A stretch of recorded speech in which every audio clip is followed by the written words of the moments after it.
we go. Alright, well, excellent, excellent.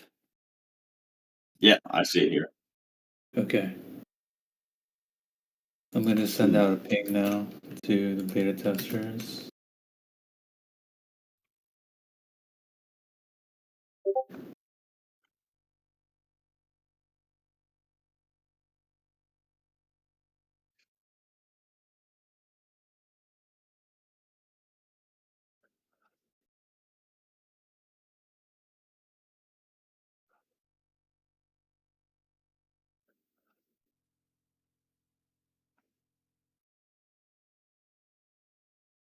All good.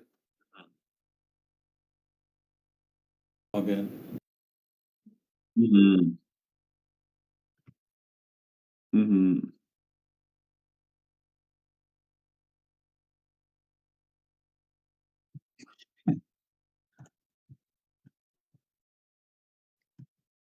mhm,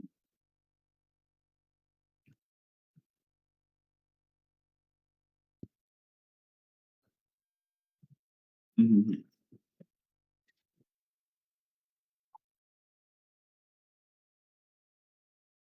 There's 5 people watching now. mhm. Awesome. Yeah. A couple of them are us, but, like, don't worry about that.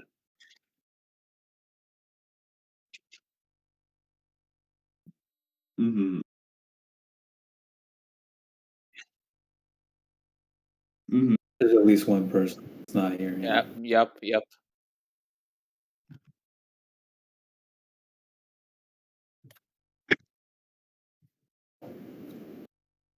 mhm,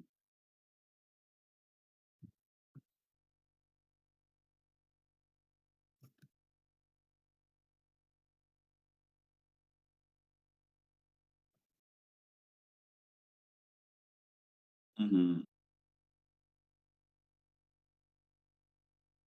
All right. See So six people now, so there you go. Someone's watching. All right. So who's gonna break the ice? Oh, new player experience. Mhm, New player. Yeah. Yeah. you All can you right. can start mhm, us off for us since you brought that up. All right. So basically, I'm just gonna say it again because for the people that are watching. So basically, the new player experience is not good at like it's not that good right now because you start off with pretty basic nanowar that don't do much interesting stuff, and you're kind of forced to either mhm, do green incursions or play with people. So they kind of when you play with people, they don't really like play on your level. They kind of let you win, which is not fun. mhm, So I was thinking that we could do like a free weekly rotation where you where every player is given like let's say 8 or 10 random nanivore. They're like not alphas, and they can use them in PvE and PvP just to test them out, try out some new strategies, new swarm building. But the drawback would be that you won't be able to jolt and mutate those free nanivores. So if you actually want to personalize them and work on getting them stronger, you would have to evolve into them. But just for the sake of like making the game more fun, not having that wall where you're forced to like spam green incursions and just spam like basic attacks on like alphas, you can get more creative at the start and like you can get into the meat of Nanivore, which like makes it fun because playing with alphas only is not fun. Let's be real. So yeah, I think that would be a great change. Yeah, exactly. mhm. Yeah, no, I generally I think that'd be a really cool idea. It'd be interesting to implement as well. I think that could be fun. We could have discussions about what Nanavore for this week. Because the Yeah. main issue, because like what you said about the new player experience of like, yeah, you can't do team building and doing just a bunch of green incursions with Alpha Nanavore is really boring and very tedious. Before you Exactly. can start making actually interesting teams. Another possible solution that might be easier, but I'm not sure if it's as interesting or exciting, is to just give players more starting resources because it's making a full team in Nanivore is not like making a full team in Pokemon. It's not just like, oh, I can have 6 Pokemon, so I get 6 of them, and then there's my team. Like, if you have like, oh, these are all the Nanivore that I have, but I don't have anything that can cleanly get close to 1,000, and then your swarm was like 900, you're just at a disadvantage. So having access to more resources to build the team initially could also be more interesting, or could also be a solution. I don't know if it's as interesting as the weekly rotation, but it's probably easier to implement. But I thought I'd mention that as well. It's a very simple solution, but either that or maybe have like throw people some basic starter ones, something like Plasma Locust 2.0 as a starter, for example. It gives you Obliterate, something pretty cheap and flexible in a lot of teams. But, Yeah.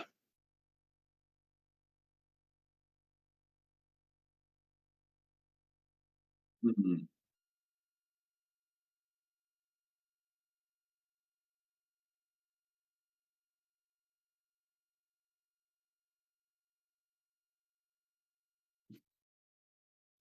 Yeah.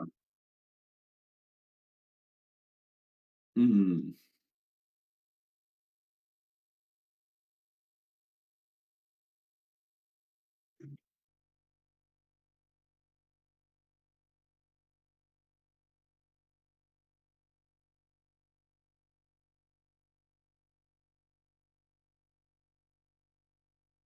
Yeah, no. No, they're mhm.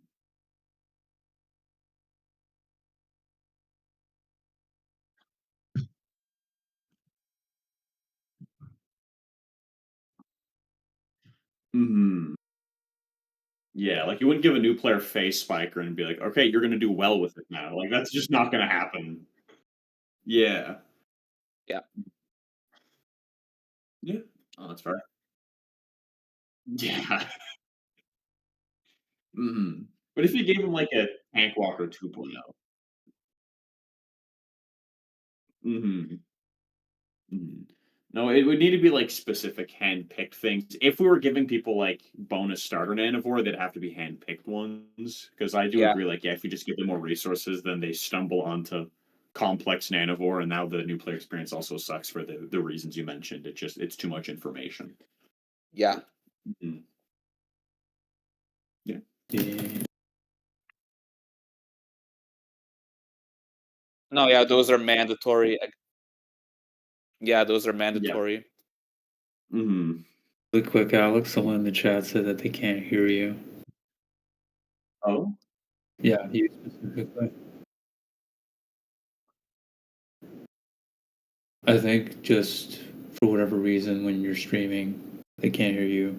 Or, or no, RJ Britton, could you? I'm guessing they just can't hear you. Period. Like only Alex, or is it just the whole stream? Only Alex. That's interesting. But you're the one that's streaming, so it might Oh, be. you're probably only streaming your desktop audio and not also your mic. I think you might need to add that separately. Are you with OBS? On, sorry. Sorry, Hmm. everyone. I thought that was turned Yeah. on there. They Should can't have hear you at all. realized. Now that. You can set it up midstream. It's okay. Yeah. Okay. Yeah, yeah. there you go. Turn it There you on. go. Just unmute it. Yeah. Perfect. Yeah. Yeah, they All said right. there we At go. least it Yeah. was a simple fix. Now you can There hear you me. go. Yeah. There you go. Hmm. Okay. Excellent. All right. Yeah. Thanks for letting me know about that. Hope it didn't last for too long, Good to hear thankfully. early on. Mm. We've gone 2 hours without that. My 2 cents on the idea for the starter or the rotating Nanivore, definitely agree that should be probably curated, handpicked. Would definitely be more on the complex side to implement because it'd have to be kind of like a mix of sandbox with progression because you're not accumulating stats or badges or leveling up those characters, but Hmm. it's possible. Just probably takes a little more time. Um, Hmm. Definitely do think in general, like you guys were saying, tutorial is mandatory. Probably give Yeah. more resources. I think we were talking last night, Boris, giving like your first evolved character for completing the tutorial and then kind of walking through the spike combos. Hmm. And then what was the last thing I was gonna say? Well, I'll just pause there. I'll just hand it off there. Yeah. No, I think that would also be a good way to give people resources quick. If like you have like a multi-stage tutorial where it's like in this battle do this with like like teams prepared for each tutorial match. And then after each one you will unlock something permanently based off of that. Like that would be the perfect solution in my opinion. Right? That would just it teaches you the game and it gives you resources so you're ready to use the things that you've learned. I agree on that. Yeah. It would just be very difficult to put in. So I know it's a lot of work to do, but I suppose That is so. true. I mean, I can't see it being the most difficult thing, but yeah, certainly something new. Hey Chaz, welcome to the live stream. But also, I think another part of it is, I mean, eventually we want to implement some sort of story mode campaign. So I feel like the early player experience would be highly tied to that too, right? We'd probably want to implement rewards for that and have that kind of be the teacher for all these mechanics. Yeah. I was saying some things about that before the stream started. I don't know. Yeah. We probably shouldn't talk about the specifics on that, but I'm already starting to jot down my ideas.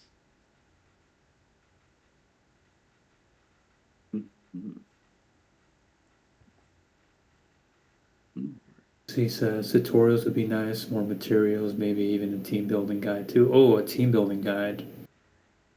I like the sound of that. Probably bake that in. Pretty We can do complex. that. Might even just be something Simple we'd want to checklist. make videos about. I've debated Yeah. something Yeah, like for that team for a long building, time, but I mean it's yeah, so for team building, complex I'd you be, can't just say this is definitively what you have to do for the most part, except for like yeah, maybe three uh, rules. Yeah.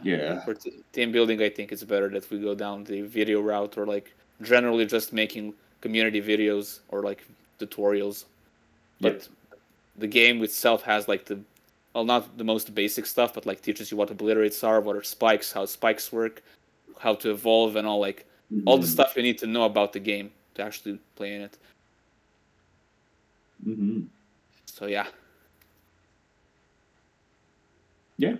All right. Those are good. So, would we want to add in like a starter package as a temporary fix while the tutorials are being worked on? So, like while we're still working on adding a tutorial system into the game that would give you all these rewards to start off your Nanivore experience, because that will take time. I feel like it would be pretty easy to just say, okay, when you make the game right now as a temporary fix, you start with these X amount of Nanivore that are really simple, but that you can make a competent team with. Does that make sense? So sort of like what we're doing now, but just like more extensive. Yeah, like more than just a couple alpha Nanivore. Like I think, like Tank Walker 2.0, Plasma Locust 2.0, and maybe like Battle Kraken 2.0. They're all evolved, but they're also like really straightforward Nanivore that are all pretty decent, and that showcase a little bit of what each faction is for. You know, Tank Walker 2.0, it's bulky and it can hit pretty hard. Fair enough. Plasma Locust 2.0 gives you something that's able to bank and it's able to use Obliterate, so everyone will already have an Obliterator from the get-go. And then Battle Kraken 2.0, you know, just it's straightforward and it has some energy removal. Like I think that might be it's not a perfect fix, but I think something like I that would don't be think decent. there's like any set of Nanivore you could necessarily make that's like perfect for teaching people.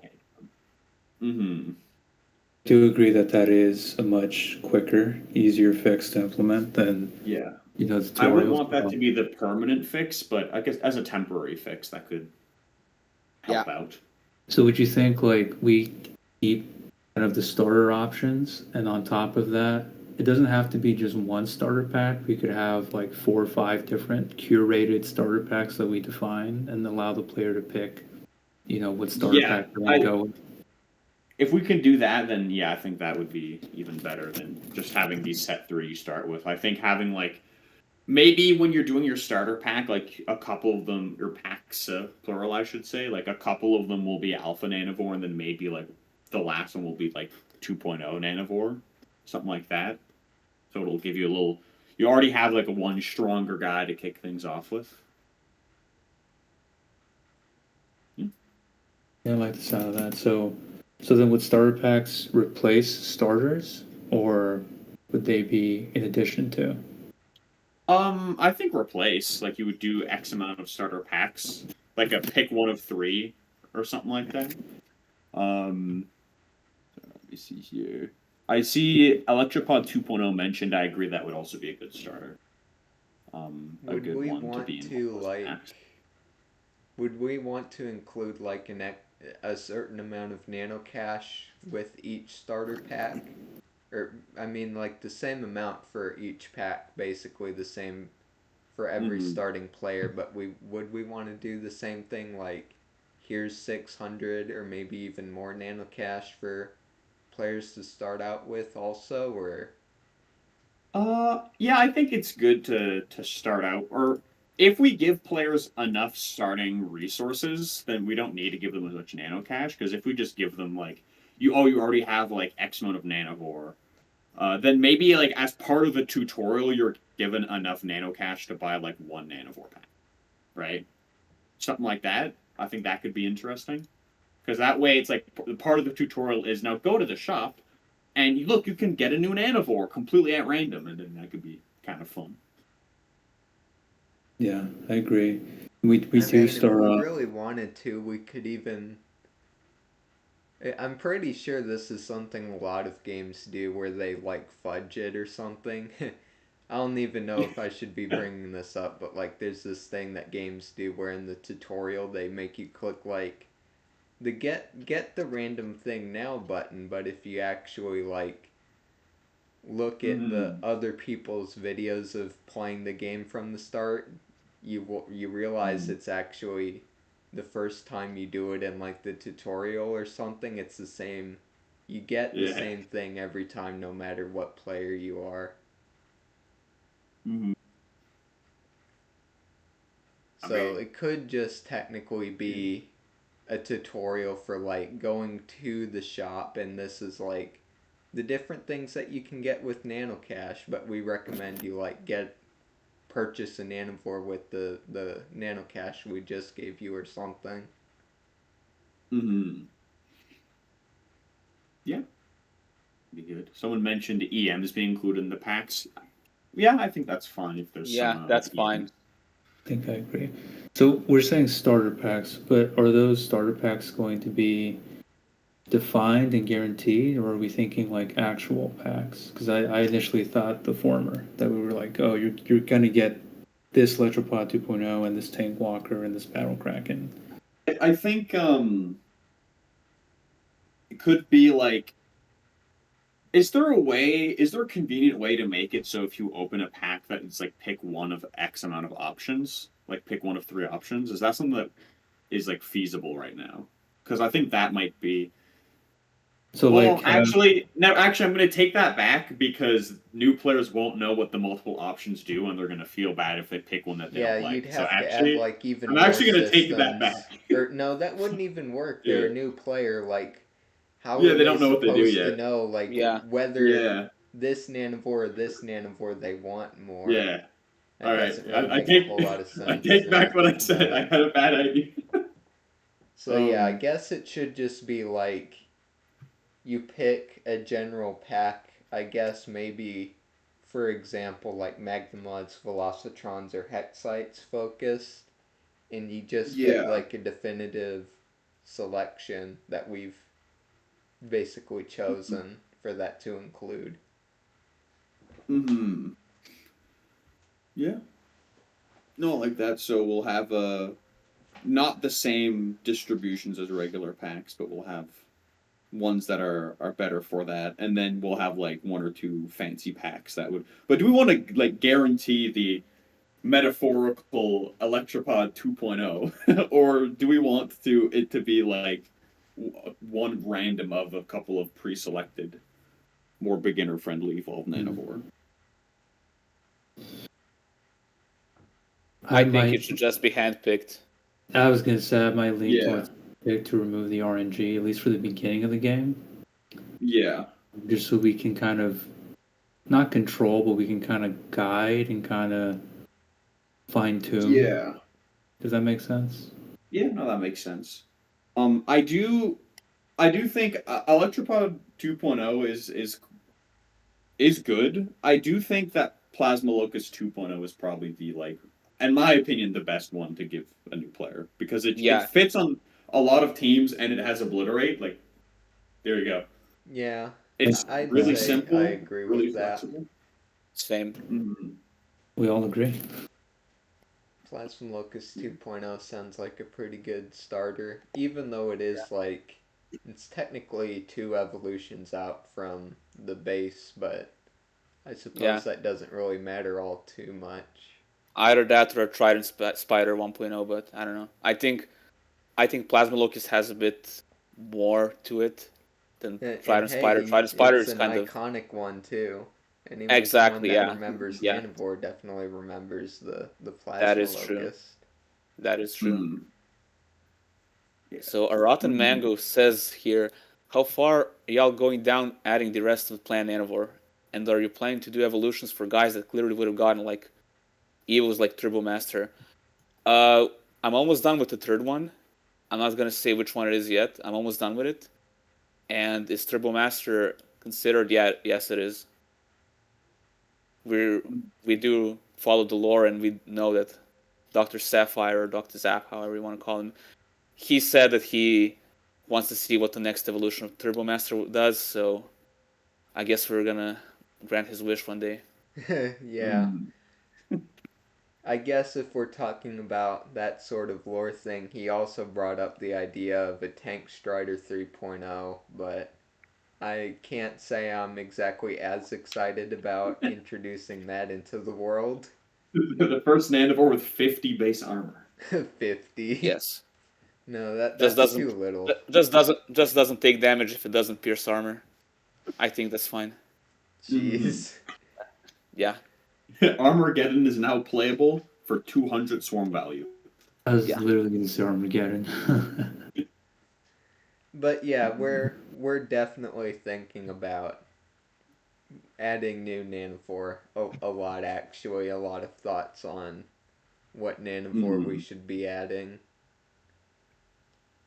We Yeah. agree with Pixie saying we should have kind of a description of what each faction represents, because in general we Yeah. know that Hexites are like speed demons, we know that Magnemods are kind of sluggish meatheads, and then we know the Velocitrons have the high HP, so could High definitely include HP and low swarm value, I'd say. That's what that. they're known for. they're kind of Mainly. jack of all trades, master of none, but like they have a lot of debuffs. Hexites are speedy and removes energy, but they're quote unquote squishy, which is kind of not true because the higher level Hexites are not that squishy, but Yeah. whatever. Yeah, they And then start out the with low Magmas, health like and armor, then you go to the high ones and they're like, we're not all that different from Magnemods, but we're fast now. exactly. I guess they do. The higher level Hexites usually cost quite a bit more than the high level Magnemods. Yeah. True. That bulk comes at a premium. Yeah. Mhm. We agree also with RJ Braden on the gotcha thing. The biggest hurdle is to get the player hooked, because I think once the player gets to like the mid game, the game is actually like super fun and addicting. But they were saying allowing big rewards several times in a row at the start to give them that kind of dopamine hit to win, and allowing them to spend lots early will get them into the game easier psych wise. Which I think I totally agree with, right? It's kind of that grind where you have to like mindlessly go through all these incursions. You immediately kind of, here you go. Here's this. That's the like the biggest problem we have. Like there's no like staying. Like there's nothing that can hook the player when they play in the beginning. Like they're gonna play like green incursions, and they're gonna think like this is it, and they're just gonna drop the game. That's like the biggest issue we have, like the new player experience.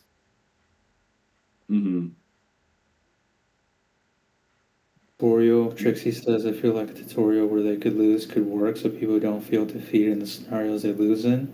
I feel like that's like in like the first battle, maybe in the tutorial you like lose, and then it like teaches you, hey, try against that opponent again, but hey, here's a revised strategy. Do this instead. Set up a spike and then do this.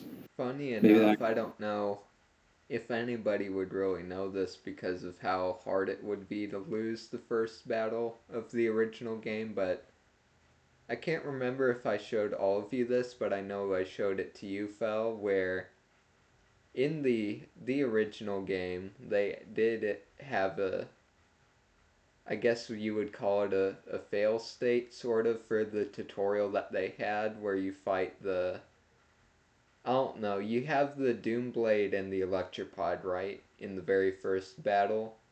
Yeah, And you're fighting a, are you fighting a Doomblade? I can't remember. Or you're fighting it Electropod or is. It is. something. It's a Doomblade.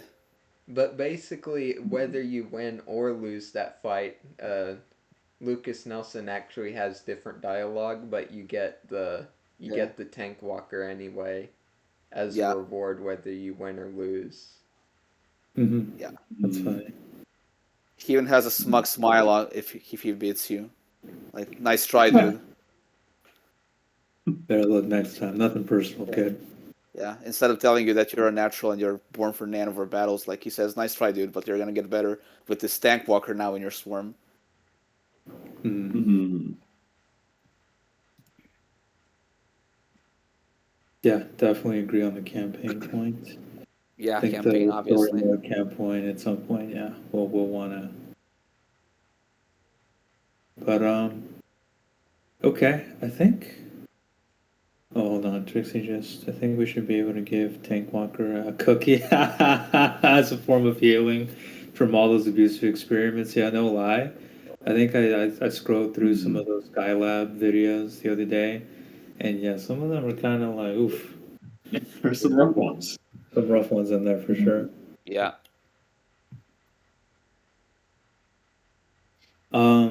Okay, I think we're all aligned. The tutorial is a must-have. I think we all agree on that. I think we all agree on campaign story mode being a must-have.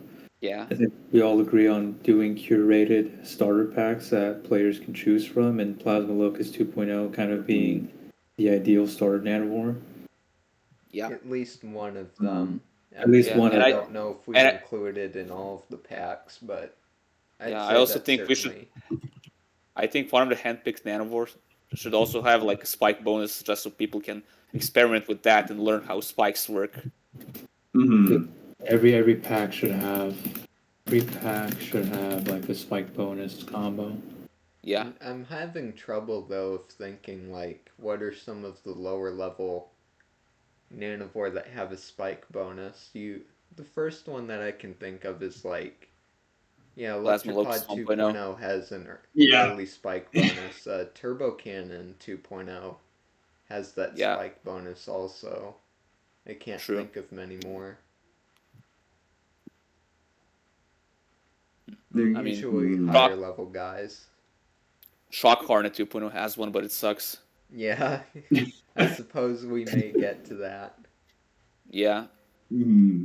we'll get to Yeah. balance.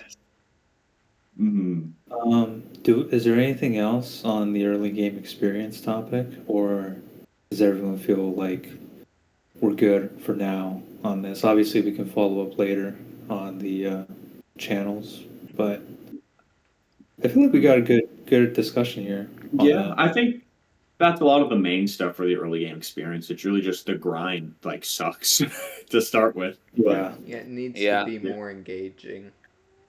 Yeah, Mm. definitely agree on that. new players need to get their hands on the meat of the game, and not like grind into it. That's kind of the main point of Yeah, why we're 'cause- making changes. Yeah, because the retention is a huge thing. It's like the player coming in for like the first 5 or 10 minutes. That's kind of where you kind of make or break whether or not they're gonna be consistently playing. So yeah, Mhm. definitely agree. We definitely should give them a fun experience, give them that dopamine hit. Like, here you go, here's this, here's that, here's that. Yeah. Keep playing the game, and you'll get more cool stuff. Mhm. Shard Runner 1.0, correct. That one is pretty cheap as well, and actually has a Yeah, lot of stuff in its kit. true. Yeah, kind of a Swiss knife of a nanovore. I like it. Mm. Absolutely. Hard Runner's one of my favorite ones. I'm gonna put that one down. Unbiased, but probably this one. Hmm. Yeah. No, it's No bias.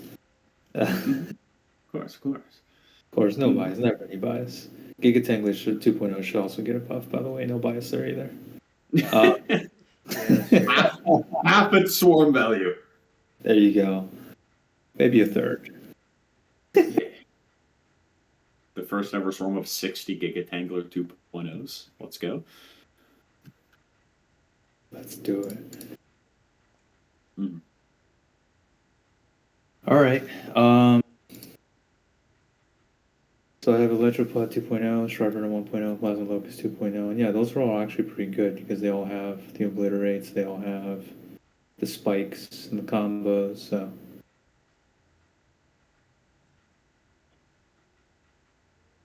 Mm-hmm. But all right. Are we? Does everyone want to move on to the next topic? I'm all Is right it ti- moving to the Is it next time topic. for the elephant? Is it time for the elephant in the room? I think it might be time Let's- for the elephant in the room. We should All address right. that in the room. Boris, you can All take right. it. All right, Dodge. Okay, Uh, I'm gonna be switching over to my notes now. I'm sure Okay. at least a All right. couple of you are watching the stream, and for all of you who aren't in this call who are watching the stream, you're gonna see my notes here. Please do not comment on any of them that we're not talking about yet. Some of them, Mm.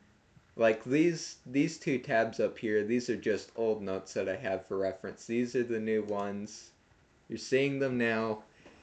And just as I said, do not comment on them until we actually get to the topics, okay? We'll get to Yeah. it, trust me. Patience. Mm-hmm. All right. So am I gonna go first with the Dodge changes? I have like written down. All right, what do you think we should do about Dodge? All right. Go. So I'm just gonna preface this. This is like me. I was just brainstorming all of this stuff. So this is like multiple changes that are not gonna come out all at the same time. Obviously, some of them are not good, but I'm just gonna say them anyways, just so we can discuss them. Uh, but yeah, I mean, Dodge. First thing I wrote down is current issue. It's low risk, high reward. Pros of Dodge: it's cheap PN cost. One Dodge can make a huge difference. Dodge counterplays obliterate, which sucks, and it just outclasses all other overrides. And what are the cons of Dodge? The cons are it can happen that it doesn't proc once, which is like very rare. Mm-hmm. So here are the possible changes, the simple ones I wrote down. The first one is increasing the energy cost. Increasing the energy cost does make it higher risk, since the player cannot place it so easy, but can still dodge counterplay, which is like dodging obliterate. So it's still I don't think it's that good of a change yet. We have make obliterate a guaranteed hit, obviously. Nothing to comment there. Lower dodge chance. I mean, nothing guarantees that the opponent won't dodge multiple times anyways, even if the dodge chance is lower. So adjusting dodge percent either is going to make it still like too strong or just going to be useless if it's like 5%, which is going to be really low. And then we have like make override last a few rounds. That's something we talked about. So like it lasts like 3 rounds when you place it, or like 4, for example. I don't know how you feel about that change now. I remember we had discussions about that. Mm-hmm. All right. All right. Do any else of you have thoughts on Dodge before I say my I mean, pretty complex idea here? I'm sure you can I didn't kind of see finish. it. I didn't finish. I was just Okay. wondering. I was just wondering if you have anything to say about the making Oh, dodge I override like have- last a few rounds. I essentially agree with basically most of that stuff, but All right. Here are the creative changes I wrote down. okay, All right. creative Okay, stuff. number one. okay. Number 1, make swap locked opponents unable to dodge. It makes swap locks way more viable and way more, present in the game.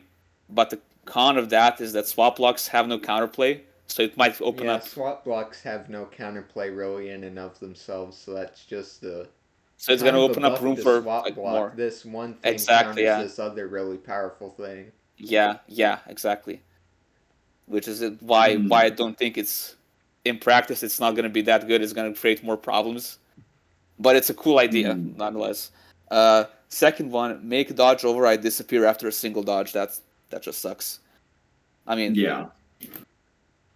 3, make dodge ramp back up after successful dodge. So if you dodge, it goes down to 0, and then now every round it goes 5% up until you dodge again. Then it goes back to 0. Then you can dodge, go 5%, 10%, 15. You dodged on 15, 0, 5, 10, 15, 20, and then it caps at 25.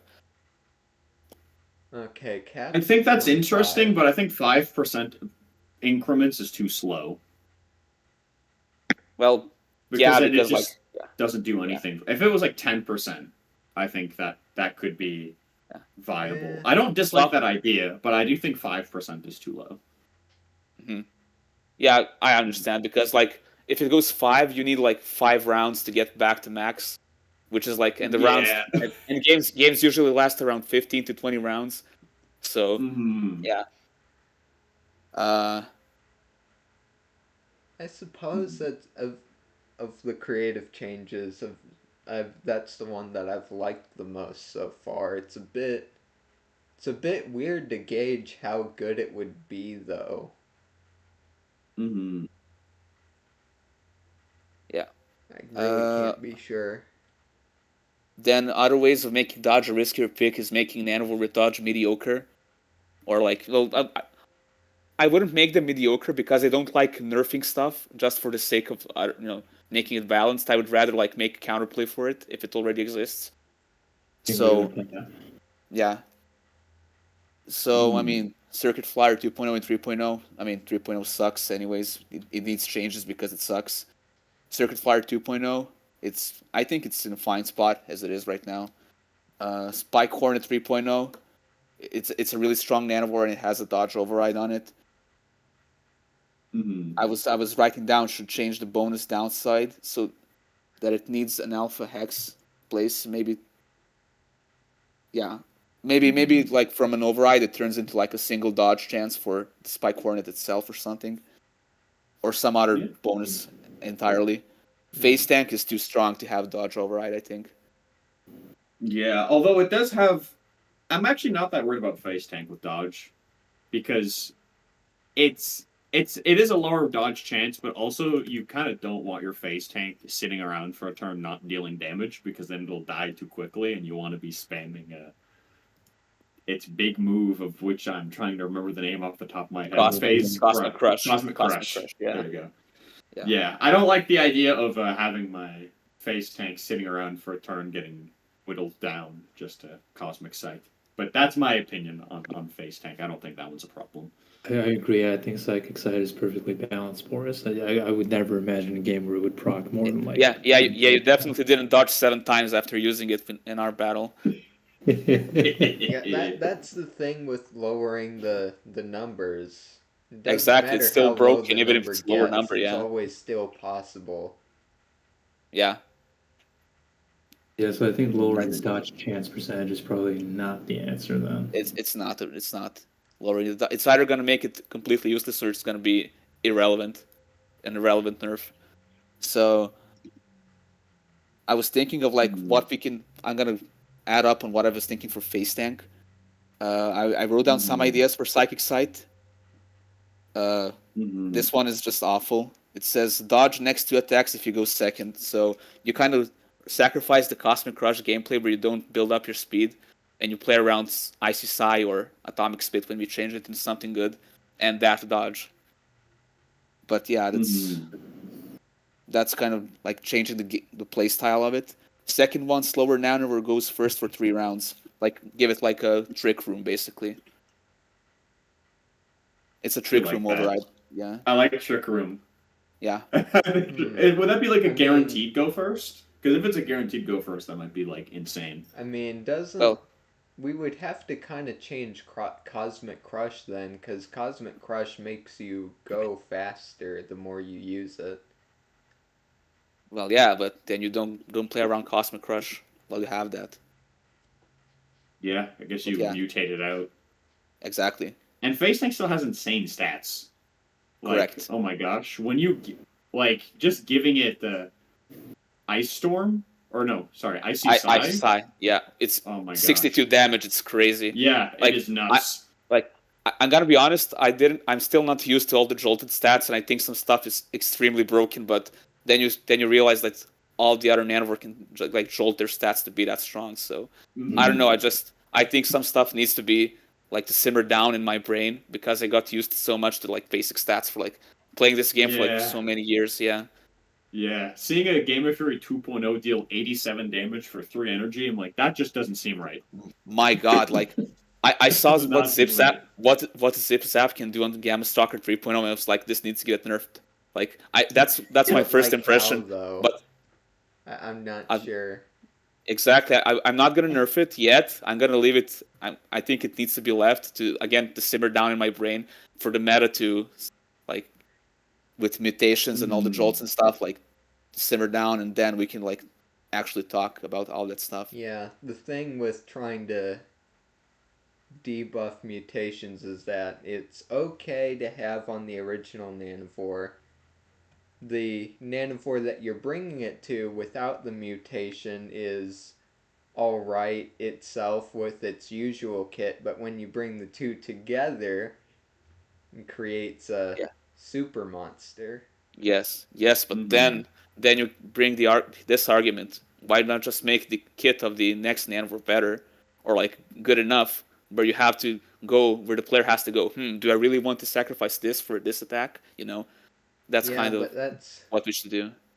I mean, that's kind of, I don't know. Because Gamma Mm. Stalker 3.0 is really only balanced out with its base kit by the fact that its basic attacks are all like lower base damage Yeah. than what you would First, Mm. usually expect. yeah, Spitfire is lower damage than Jump Jab, so obviously people are gonna sacrifice Yeah. Spitfire for Jump Jab. And so I think we can like buff Spitfire. Like why not? Yeah. Mm. I Kind of suppose checking. so. But like, Yeah. yeah, buff Spitfire. I don't think people are Yeah. really Mhm. using Spitfire all Yeah. that much as it Yeah. is. It has But No. lower damage for no reason. I guess I'm Mhm. just trying to say it's a bit of a slippery slope to not fall into that power creep because I mean, it has so much strength. The only real option that you could do to bring it in line would be to like increase the base damage of the attacks but also decrease the strength along with it again to Yeah, like because make Gamma Stalker mutations going 3.0 into is it like not really. already good. Yeah, even without Yeah, it. it's already good. Yeah. Very good, even. Yeah. Someone mentioned putting a limit on how many mutations you can do. I think that could also be an interesting way to do it. By just saying, like, yeah, you can only have one mutation on a nanivore. It kind of keeps things in check a little bit more.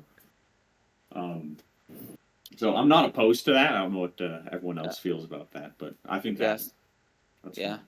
I'm not opposed to it, but I do think, like Boris mentioned earlier, if we made the move kits for like current and future evolved and previously evolved forms better, and we actually gave the players kind of that pause moment, that might Mm, be also an option. And then just to kind of wrap up the dodge ideas that we covered, definitely agree with mm, Trixie. I think my two favorite ones are probably making obliterate, can't miss, and then probably having dodge have like a specific amount of rounds or a specific amount of dodges that you can get off before it Yeah, goes but the away. problem is that a single dodge can make like a huge difference. That's kind of like the biggest issue.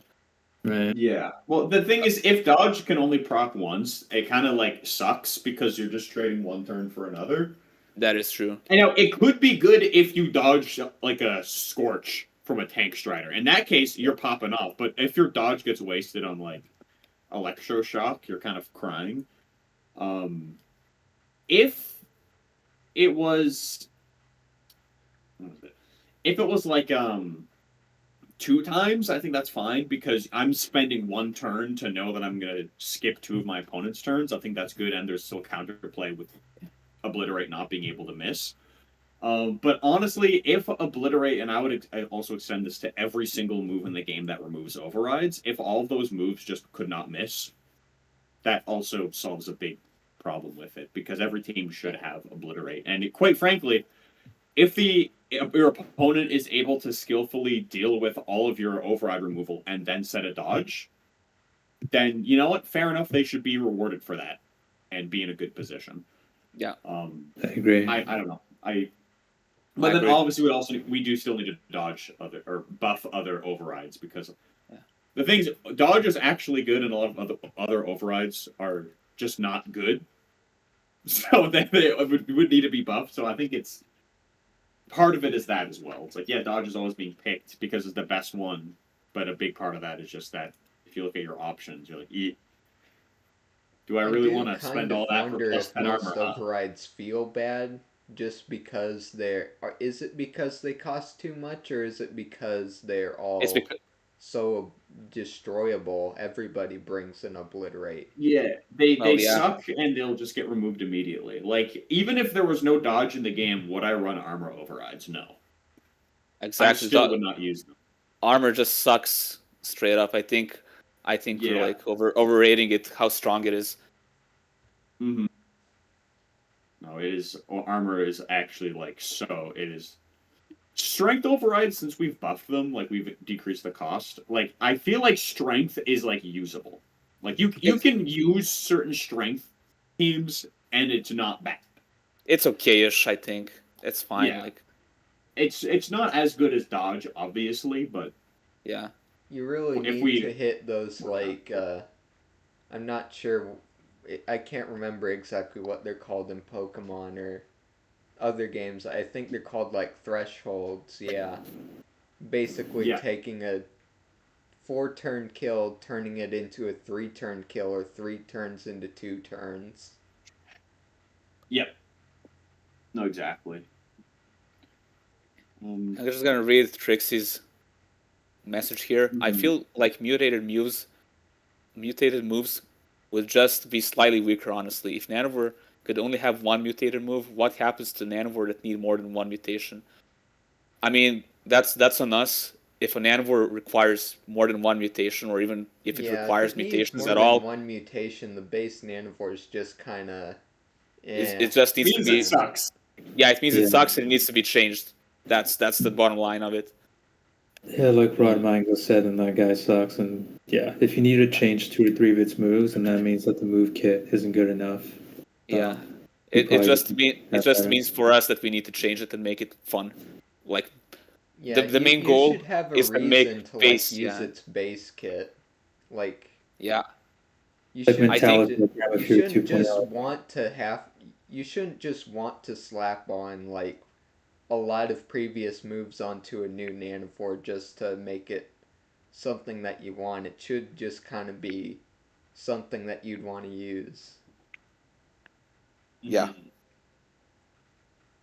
I mean, basically, like the main principle of balance I have is like that the base kit needs to be fun. The base kit needs to be usable and fun, and not like fun for the player and fun for the enemy to play against. And like mutations, they're basically there as like personalization and more like side grading. So if the Nanovore requires too much mutations, that means that the base kit sucks and it needs to be changed. Mm-hmm. Absolutely fair. Yeah. But yeah, like Metallica, like Gamma Fury 2.0, right? Like that move, I think everyone is going to just mutate that out. So yeah, maybe we redesign that so then the players have to actually, it's not a no-brainer anymore. It's like, oh wait, do I want to swap out Metallica or do I want to keep it? Yeah. Yeah. Mm-hmm. Creative freedom such as a let's go gambling idea. Mm-hmm. Okay. So I guess last up on the dodge thing here. So I see there's a lot of things mentioned A lot of ideas for dodge. I like a lot of them. I don't think we should include every single one because if we put every single nerf, then Obviously, dodge becomes very bad. yeah. So I think we all agree on obliterate and other override removing moves not missing. Yes. I think Yes, we're That's every that's the single person definitive agrees with that. thing that we all agree Um, on. Obliterate should regarding not miss ever. yeah, I think there should only be one other restriction. Like Who's if that? I think if it's 4 energy, then I think everything else is too far. Uh, If it's removed after 2 successful dodges, I think other things are too far. Like I don't want to like just take it to the back of the shed and shoot it in the head, right? And just completely remove it from the game here. So I think the I removal always guess works. that works, but I'm just imagining all possible scenarios. Like, what if the enemy team kills the obliterator and then sets up a dodge and then they start dodging everything? Well, I think then you've just been skilled on. You know what I mean? Like I think at that point, like we don't want to punish players for playing around your team well and being proficient. Like I don't think that should be an issue. Like Because if yeah, I swap block your obliterator and that's your only obliterator and I get him out early in the game, and then that's a dodge, then yeah, I planned out my strategy to counter yours.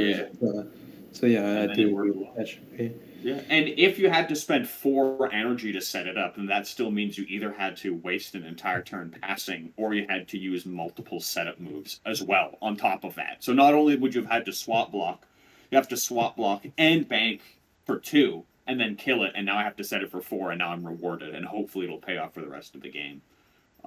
So 4 is simple. It's 4 energy is the easiest one to put in. It feels weird to see dodge cost 4, but I think it's probably still good. But it definitely hurts a lot of dodge teams, especially with their pacing. I think if dodge is 4 energy, it is not the best override in the game. And it's also if the removal is guaranteed, then I think it's definitely not the best one. I think then it's on par with a lot of other things. I think it'd be about the with same energy levels. one. Yeah, that's what I'm about to Yeah. say that. About the same Yeah. level as an energy override. Yeah. Which is like decent, pretty decent. Because if it's 4, you can't do a 1 cost attack to like set up, like do Yeah. damage with like You have to electroshock pass, and yeah. then dodge. You have to You would have to pass. pass, yeah. I do. Have to Yeah. pass would or like do the same thing for 2 turns in a row. Mm-hmm. like to hear a little more, RJ Brennan, on why you would be wary on guaranteed abilities. Trixie says, I would think setting it at a hard 2 dodges, that's fine. So I think I agree with you, D-Thorn, in general. If we're going to do a nerf, if we're going to do the obliterate can't miss, we should pick one other thing, and that's probably it. Mm-hmm. I mean, I think, obliterate is supposed to remove overrides, and if like it gets dodged, like you just get your counterplay got countered by something that's supposed to be countered by. Yeah. So it's kind of like it sucks. It sucks on the receiving end, and it's just like again like you wasted a turn on nothing. So I genuinely think like having dodge obliterates is way worse than guaranteeing it a hit. Mm-hmm. Right, and also obliterate, like you said, would be kind of almost like a special exception, I guess. Yeah. Because yeah, obliterate's kind of just unique, because it's the only thing in the game that can remove other players' overrides right now, at least. Yeah. Mm-hmm. So Mm-hmm. Yeah.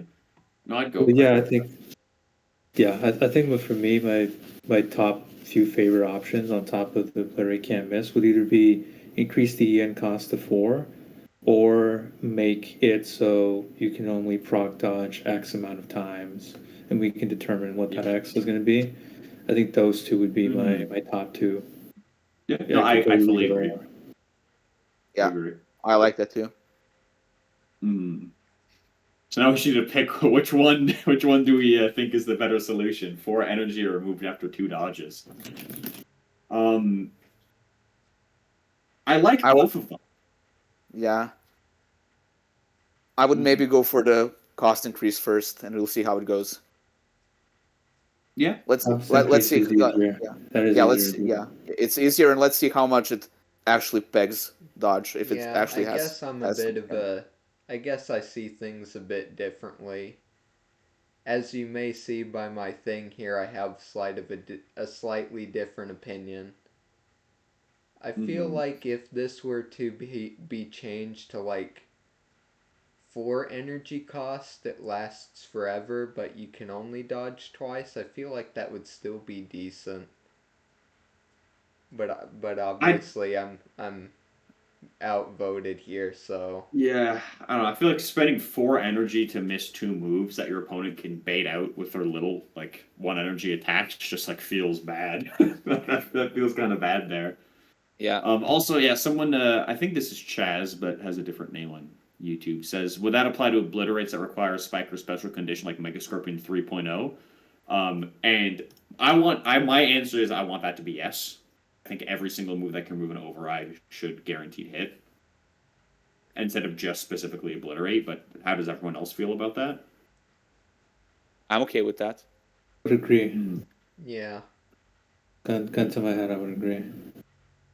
All right. The Dirty Brain and the guarantee thing, the game is because actually Dirty Brain brought up a good point. If the override removes itself, we wouldn't need obliterate to always hit. Which actually that's Yeah. a good point because if we had to remove itself after 2 procs, then yeah, you don't. What's the point of obliterating if it's only going to go off guaranteed 2 times? But because I think we're going to go with the increased cost of 4, we Yeah. probably do combine that with the obliterate canvas. But later on, if we end up changing that, then I think that's a fair point. Yeah. It's also more authentic to the game to just have it so counterplay works and it costs more energy. Like the core mechanics of the game aren't changing as much, which makes it a bit more. There's still Feels a bit RNG more with classic. speed. There's more still RNG with speed, but like I think dodge is something that, like, well, at least counterplay to dodge shouldn't be something that's RNG related, because again, getting Yeah. countered, using counterplay and being countered, but with for your counter just fucking sucks. Yeah. Okay. And definitely, and then Trixie, then the last point, Blitz supposed to be a hard removal that shouldn't be able to miss. Yeah, I think Yeah. 100%. I think we're all on the same page.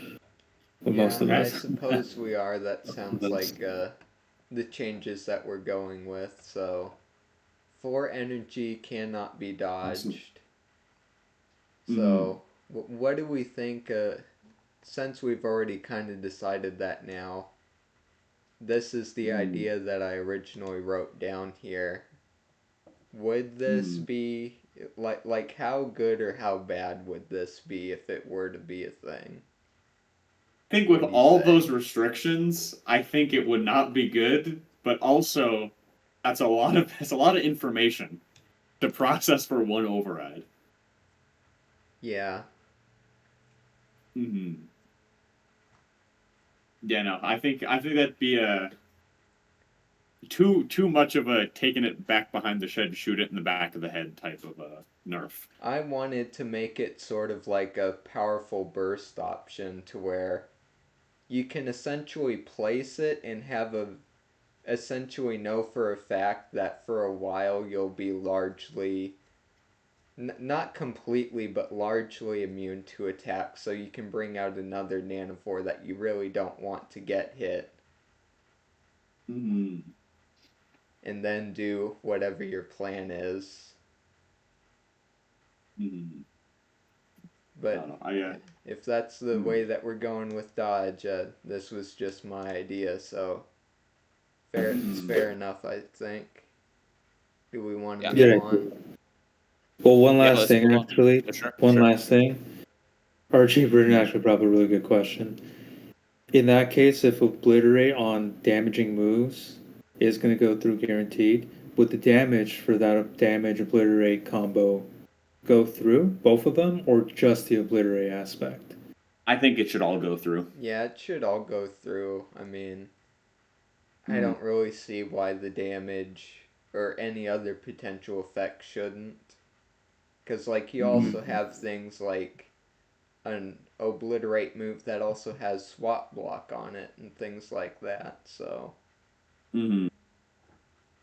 I don't Okay. think certain parts of moves should be affecting and other parts of moves should be not. So And this is where I can see where I can kind of see his point with like guaranteed hits for dodge specifically, because then you'll guarantee that you actually do damage. But I mean, outside of dodge, there's you're 100% hitting anyway unless you die first. So that is true. That is Yeah. true. Exactly. Yeah. we And the don't really damage is not have that big on Pokemon stunner, for accuracy. example. Yeah, that is true. It would be something to monitor, though. I think we could like, Mm-hmm. but I mean, to your point, Alex, everything else in the game is guaranteed to hit except on dodge. So Yeah. that's an interesting question, though. Mm-hmm. But okay, we can move on from dodge now. We can if we're move on. going Yeah. to- yeah. Sorry, I just wanted to. Yeah.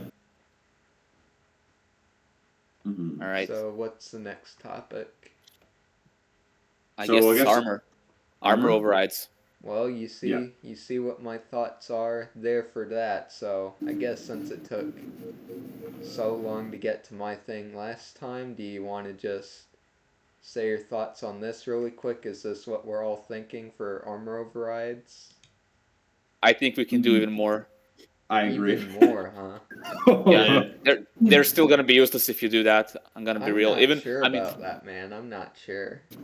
I would try it, because I mean, I would try some more radical stuff with balancing, because the player base is still not that big, and like we can get feedback from a select few players that tell us what is good and what is overpowered.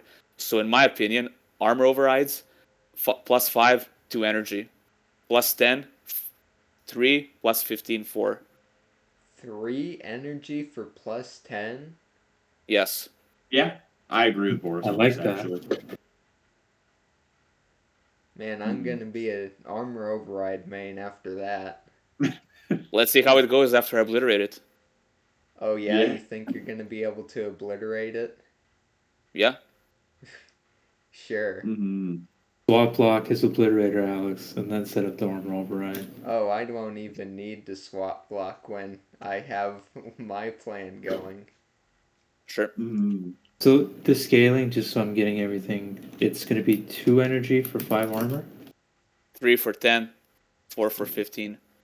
4 for 15? 3 Oh for Yes. my 10. god, Tank Strider Four. 2.0. What? Yeah. I think we might actually be going insane for allowing that. Oh, we can try it out. Yeah. I personally think we could even make it 3 energy for 15. I'm just kidding, but No, that's too much. Mm-hmm. I mean, given how good armor is, maybe, but like nah, let's go like this first. Yeah. Mm-hmm. and then the thing actually, because if it's 4 energy now, it's like a one turn pass away, just like the energy overrides and just like the dodge, right? So now you have genuine options. Like after turn 1 passing, you can go big armor, dodge, big energy. So I like it from that aspect because it Yeah. kind of evens it out. Those effects are all kind of equal, and it's crazy that a +15 armor and the dodge override had 3 energy difference between them for equally good effects. Arguably, dodge was still better. Crazy, crazy cost Crazy differences. But yeah, no, if I think that's fun. Are we big armor down? Could Yeah, make 3 armor energy for piercing. +10 sounds very tempting. It really does. I like, and then even the 2 EN for 5, because then just turn 1, set up a quick armor override, and then 5 armor is like kind of sneaky because you know if you're not paying attention, it actually does kind of skew the math a little bit for certain interactions. Yeah. And then to RJ Brand's point, it's going to make. I mean, how relevant is armor piercing now? Actually, because I feel like it's not that relevant. It is not relevant, no. So I mean, this is like armor to make jolts that have more made it relevant more too. relevant, kind of already. I mean, if you're going up against somebody with 20 armor as a baseline, like armor piercing's gonna hit pretty good on that. Yeah. Like, the only, like, off the top of my head, if I think, like, what's, like, a meta-defining or super meta-relevant nanivore that relevantly uses armor piercing, it's, like, Hyperblade. But I don't think Hyperblade is good because it's armor piercing. I think that's just the cherry on top, right? Exactly. Like, there aren't a lot of them, but a certain nanivore definitely would get a lot better with that, which I think is interesting. So it's fine with me.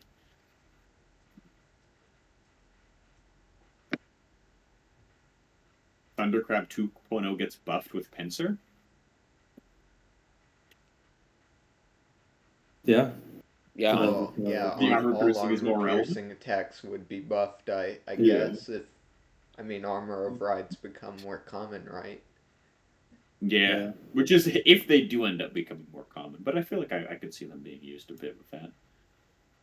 We shall see. And like you said earlier, Thorner said exactly, put the armor jolts on top of now the armor overrides. Yeah, now it's almost like a thing where if you're not bringing at least one armor piercer. I like the idea overall. I think it'll make armor more relevant. And then, yeah, Gigawing does armor pierce with that. I forgot, what was that move called? That Smackdown. Smackdown. Smackdown. Oh, is that what Smackdown it's is called? good now? Is that the move that all these Gigawings on the leaderboards are using? Smackdown? Allegedly. Allegedly. Mm-hmm.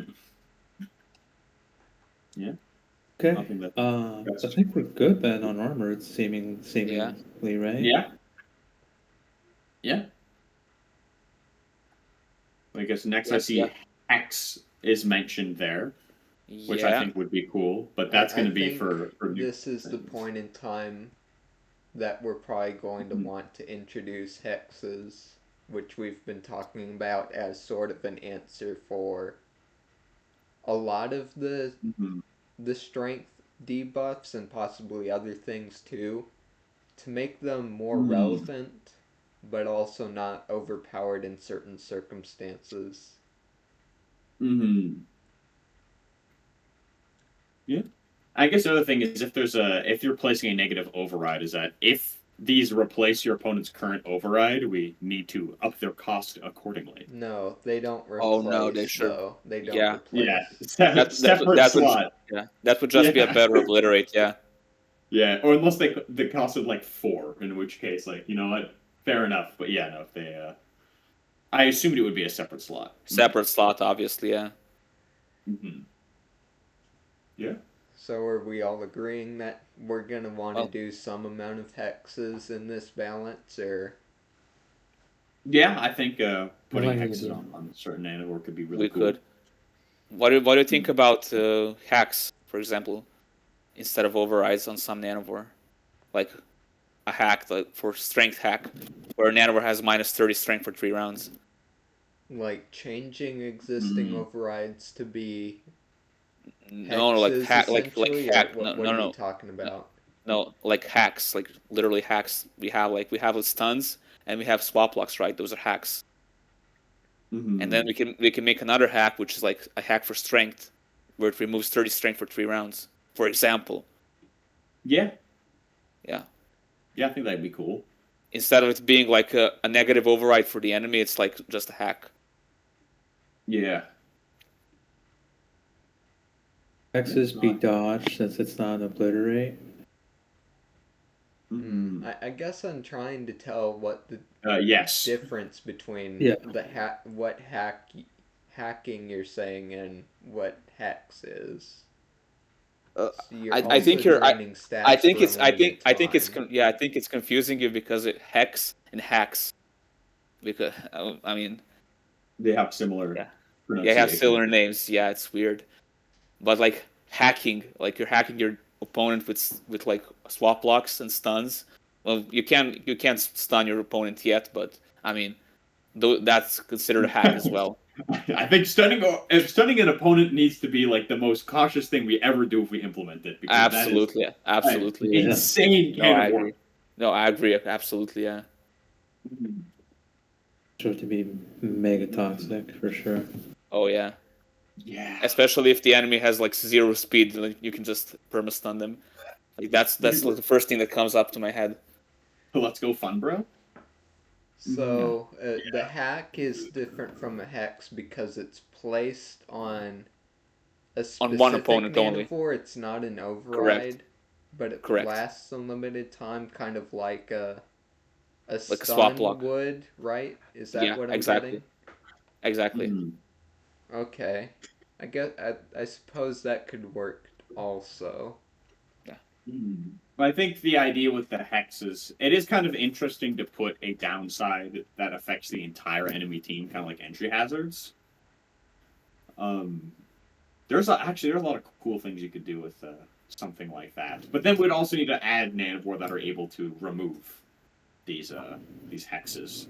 I suppose so, but they last a limited amount of time anyway. They're not I guess meant to that's be a permanent thing. None of Yeah. these Oh, big debuffs anyway would be like a super permanent for the whole battle. Yeah, but could like that be? Go ahead. it's like, are you familiar with like the move Future Sight in Pokemon? It's not like a good move, but the idea behind it is that you activate it and then 2 turns later does a bunch of damage. I think that could be like so an I'm interesting hex. familiar Like, I with gave you a that. hex. When the countdown hits X, you're going to take 100 damage. But it costs a lot to set up, and you know what's going to happen, so you just bring in like your 1 health Electropod. And Well, it's not actually at that good. point, you could just like swap lock in something that you really want to take the damage, and then like That is true. I guess keep setting up, But that's kind of fun. yourself or That's bring in a fun. spike spine to gain energy. Yeah. There's a lot of ways you could play around setting that Yeah. up. See, but it gives you by team building ideas. Like, hold on, how do I play around this? How do I guarantee it goes off? Ooh, it's fun. I don't know. Well, there are a lot of very cool things that can be done with that.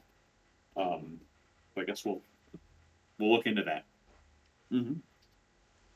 We shall.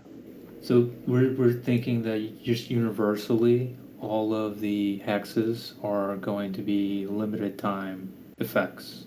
We're not going to have a hex that is kind of passive throughout the entire game. Yeah, because you could just like rush it early game, place it on the enemy, and then they're sad. Mm-hmm. So even though it's a limited time, there's no counterplay to remove a hex kind of immediately if you wanted to do that. Yeah, we'd have to add in something like to remove it from yourself. Yeah.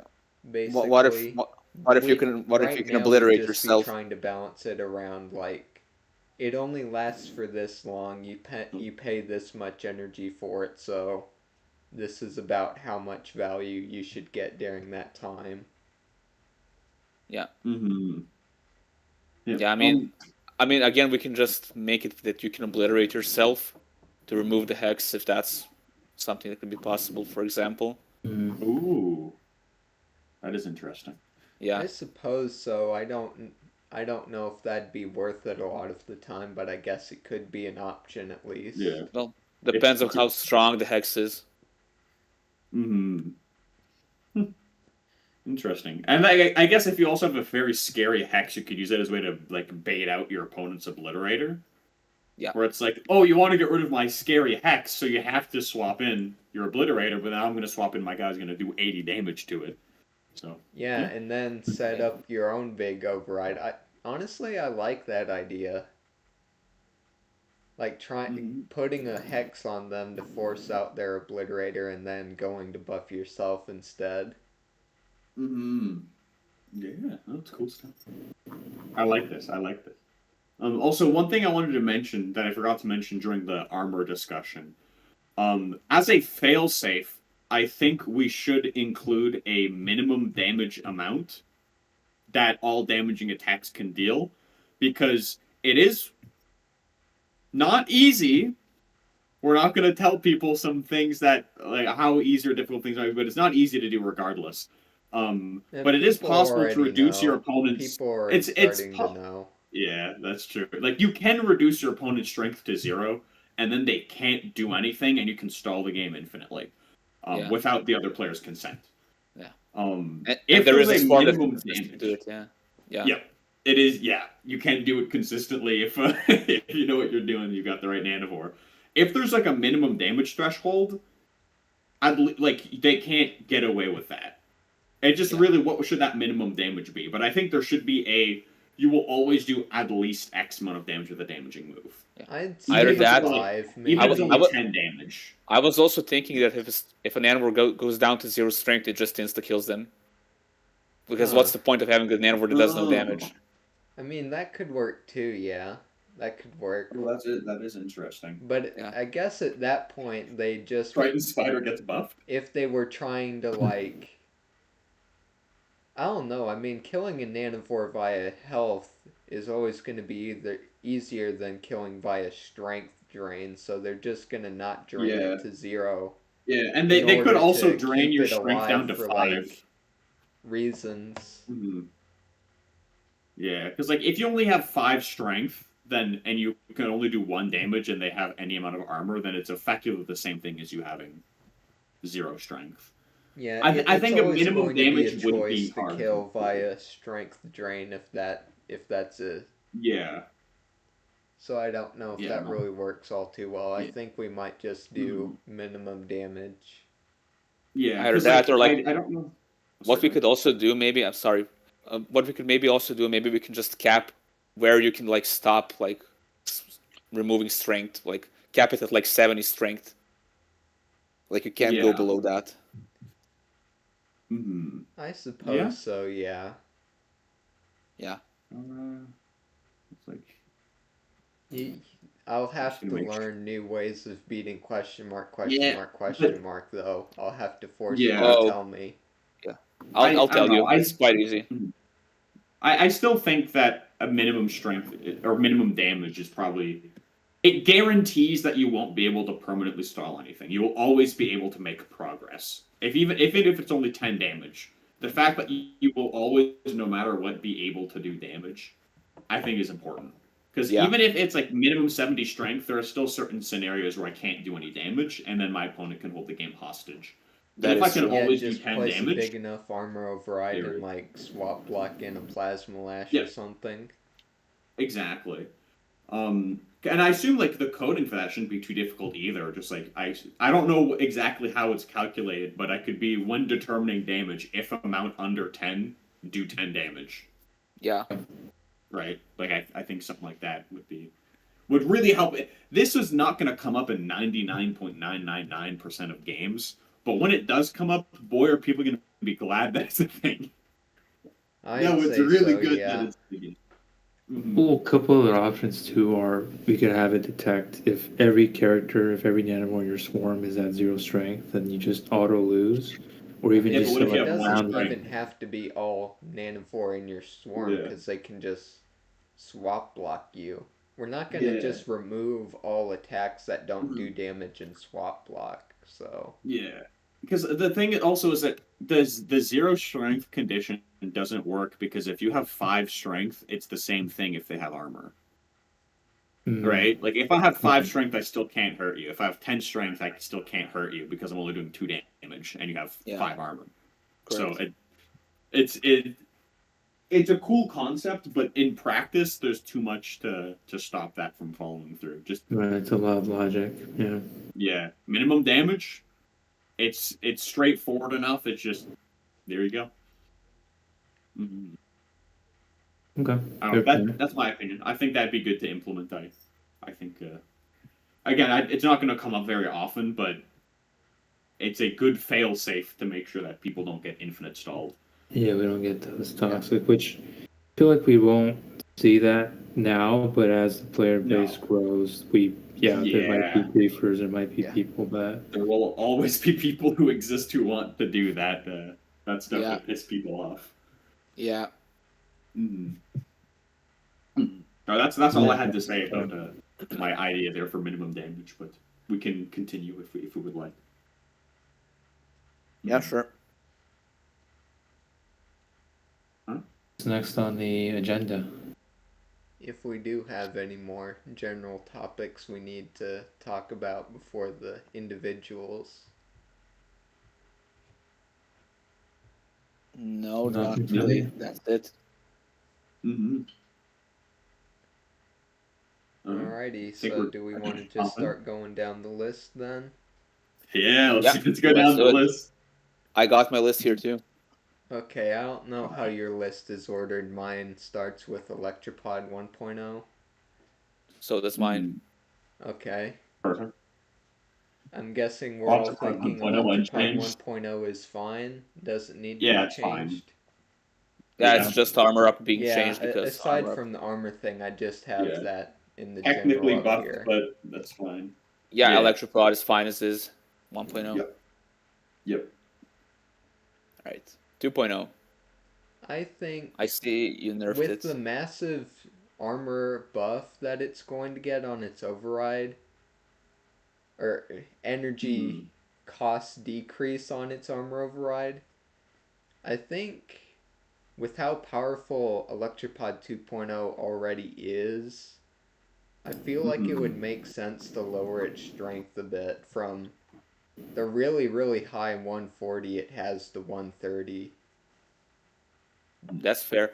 But I have something to say here. Did you know that the base damage is 35 on Powerball? I did know that. I just Yeah. remembered it recently looking through the different balance changes, but yes. Yeah, I because do the remember Nanologs that the says base 40. damage is 35. Yeah, because the Nanologs is 30. To 40, sorry. I just wanted to let you know that. Okay. But Just other than another that, small yeah. change I need to remember in the analogs then, I guess. Yeah. Always, I mean, yeah, always that's something. fine. I've been That's fine. changing, for the people watching, I've been catching small little errors in the nanologs for basically as long as it's been around, so that's been slowly getting patched in the background. Let me just see what the damage of Powerball will be now. 0.35. I don't know if it's necessary. 46 damage. Even with It's the just a armor 3 damage roll, decrease, yeah. I guess that's not a huge difference. I guess Yeah.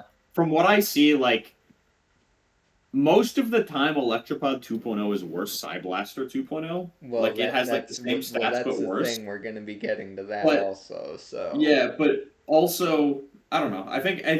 I think with the armor upgrade it's a side note. But I guess if you have other plans for Psyblaster, then that might change my opinions here. But as stands, I don't think it's necessary to do it. I don't think it affects it that much, but I don't think it's it required. doesn't need to affect it that much. This is the thing. Yeah. I just think it might be I just don't want unnecessary. it to become too strong because it's already. I mean, it has obliterate. Its armor override's getting better. It does good damage. I think that Electropod 2.0 would be a healthy staple for armor teams without being overpowered. But that's my prediction of how this would affect things. But I don't know. If other people want to bring its strength down a little bit, we can give that a try. But I think it's probably not necessary. But if it's only like a slight damage decrease, then who cares? It's not that big of a deal. But that is my opinion. Although it would be a really scary lead with Electroshock because you could Electroshock into Get Tough and then you can threaten Obliterate immediately. Yeah, I but mean, then you're also Electroshock spending coming 2 off turns. of 140 instead of 120. Yeah. And you can jolt it up to deal even more damage. Like, nobody really thinks about it, but Electropod 2.0 has one of the highest strength stats in the game right now. It does have a shocking amount of strength. Yeah, like you're convincing me more about it. I think it's fine. It's probably not needed, but I think it's fine. It's a good thing to do to make sure it doesn't get too good. So you know what? I'm fine with this. Yeah. Mm-hmm. Okay. Do we have anybody that wants to nerf Electropod 3.0, or do we want to keep it the super raid boss that it is? I think it's probably fine. I think it's fine, honestly. I think it's fine as is. Personally, I may get frustrated at some points, but at the same time, it's just the lumbering beast. Yeah. I could see a world where you argue maybe to decrease its speed since it has it can access Obliterate now. I can see a world where that's an argument, but I don't think it's probably necessary. But I think it's fine for what it does. Really the biggest thing is that it can Obliterate now, but Yeah. it's all right. Yeah, but I just have one change for it that I wrote down. Okay. Do you know, Alex, how when you use Power Pod, it glows orange and purple? Yes, I know. Okay, do you know where I'm going with this? I believe I know where you're going with this. 15 strength and 5 armor for 4 energy. For 15 strength, 5 armor for 4. Yeah. I suppose that could Mm. work, yeah. On Electropod 3.0 specifically, that could be. I mean, it really is just a difference of 1 energy and increasing armor by 5, Yeah. increasing the cost. So yeah, I guess that sounds fine. I don't Yeah, it see a sounds fun. problem I with think that that. could be fun. There you go. It probably won't be used. However, I mean, the cool. existing override Maybe. isn't used anyway, Yeah, really. it's, You're just So making it obliterate anyway, so yeah. exactly, yeah. Hmm. Yeah, I guess it's true, and it's a more of a unique effect, so there might be some wanting to make something else obliterate instead. But Yep. yeah, you know that's fine. I think we're all Awesome. good with that. What power does so for 4 energy, 15 strength, 5 armor. and 5 armor? Yeah. Someone's reacting strongly to this. It seems. What? What? uh, What? who's reacting strongly to this? A What are they rotten saying? mango. Rotten mango. Like Electropod 3.0 is really not that big of a deal. It's not that you have Hyperblade and then it cries itself to sleep. It's fine. Literally, and like Or a I mean, Mantis. Or Doom True. Mantis. Doom Or a Mantis sh- will also make it cry. Yeah. Or a There's a shard runner lot that of needs to things. be As long as you hit seriously buffed. Electropod hard, and especially have something fast on your swarm to get in that final hit, it can be Yeah. a real problem at times, but it also has just as much counterplay, I think. So It does. Yeah. It I mean, does. if it gets weaker, it's just gonna become like Yeah. it It would just just start to loses its suck. identity at that point as the strongest guy, Yeah. Yeah. costing To that Trixie's much. point, the investment you have to make, the SV cost, it basically forces you to have 3 Nanivore in your team because the 380 cost is Yeah. just yeah. Yeah, and it is now like I think you would already basically always put it on a 3 nanivore team, but now that it can obliterate, it's like you need it for a 3 nanivore team. Like it's big, it's scary, it is your only override removal. But then there's the downside of you're letting your opponent get a free hit on your Electropod to do it. But Yeah, that's the other That's thing. fine. Mm-hmm. No, that's fine. I'm a big chill with Electropod 3.0 as it is. With that little pod power change would also be cool. Yeah, I think so. Is that all on that Nanivore? Yep. Yeah. Alright, sounds so Electro Ball 1.0. What are we thinking about Yeah. Electro Ball, the first version? It's so I think fine. it's too squishy. It's too squishy. I agree Yeah, with I that. wrote here as a note, like, Mhm. I guess Electro Ball 1.0 is kind of fine, but in the context of Tank Walker 2.0 existing, like, why would I ever use Yeah. it? Yeah, exactly, Trixie. No one uses Yeah. it because, like, why would you? Tank Walker exists. Yeah. It's like a very mediocre nanivore that is Yeah, and this is outcompeted by coming another off of it less originally, mediocre nanivore. in the original game, costed 260. We lowered Which it is by Yeah. 20 insane. points, and people still aren't using it. Mm-hmm. I would bump the health Yeah. to 110. That's the first thing I would do. I Yep. entirely agree. I think that Awesome. would work. Health increase. Then I Mm. then I wrote down something for mutation specifically. Gore is, well, if you want to put electroshock on your Electro Bull, it's basically the same attack. So we don't have to do this, but we might want to make some minor changes to Gore just so we can make electroshock a possible change. Maybe make it so Gore deals lower damage but removes speed, something like Avalanche from Turbo Cannon 1.0. Maybe. Dig in. I'm not Mm. too sure about that. Mm-hmm. What if we made Gore like? No, I guess then it would be better. I was thinking, what if it like consume red spike to like remove armor or something like that, which is not a good effect, but it's something. Actually, no. What's the point of giving a secondary effect that's never going to be used? But I Exactly. could see it be like maybe like while there's a red spike active gain an effect. That could be cool. Gives it a bit more of an identity compared I could to see that, I electroshock. suppose, but it depend on what it could do. That could be a Yeah. lot of things. Well, what if it's okay? This might be interesting. What if the base power is 25, but while you have a red spike active, the power is 35? So if That you would are be using a red spike hmm. team, then it's a better move than electroshock. But if you aren't using a red spike team, then electroshock is the better move. Uh, I'm not sure if that would be good Would be an enough. I interesting mean, path. we currently have a Mm, lot of armor ignoring, like permanent spike yeah. effects that you can use, and that I mean, not even debatably allows you to get like plus 10 Mm, or even plus 15 on yeah. some nanophore, especially Magnamods. You don't see people Mm, ever going for a spike and then into an attack to ignore yeah. armor with it. So Mm. I don't think No, that's fair. just adding plus 5 base Yeah, it's damage not for it's not having a a big spike would difference. be anywhere near enough. Yeah. Cuz you got to It's remember that mm, is your override. That's the only book yeah, that you you have have to have right that now. instead of something else. Yeah. So And also instead of something else, realistically, yeah, that's too you want to much use dig in. opportunity cost. Yeah, you wouldn't want Gore to have anti synergy with your second move. Um we could okay, here's a funny idea. Make it so Electable's moves have lower base power, or sorry, higher base power but less strength, so that strength overrides give more value. No, but then Electroshock is too good. Okay, mutation put a wrench in that one. Yeah, Yeah, I mutations don't know. put a wrench into a lot of things. They do. They put a lot of wrenches. I'm not sure how Um, well we can address the existence of mutations in this balance patch alone. mhm. Well, I Yeah, mean, for now we'll play around it. well, we can for the mutation itself, we can maybe lower its base damage.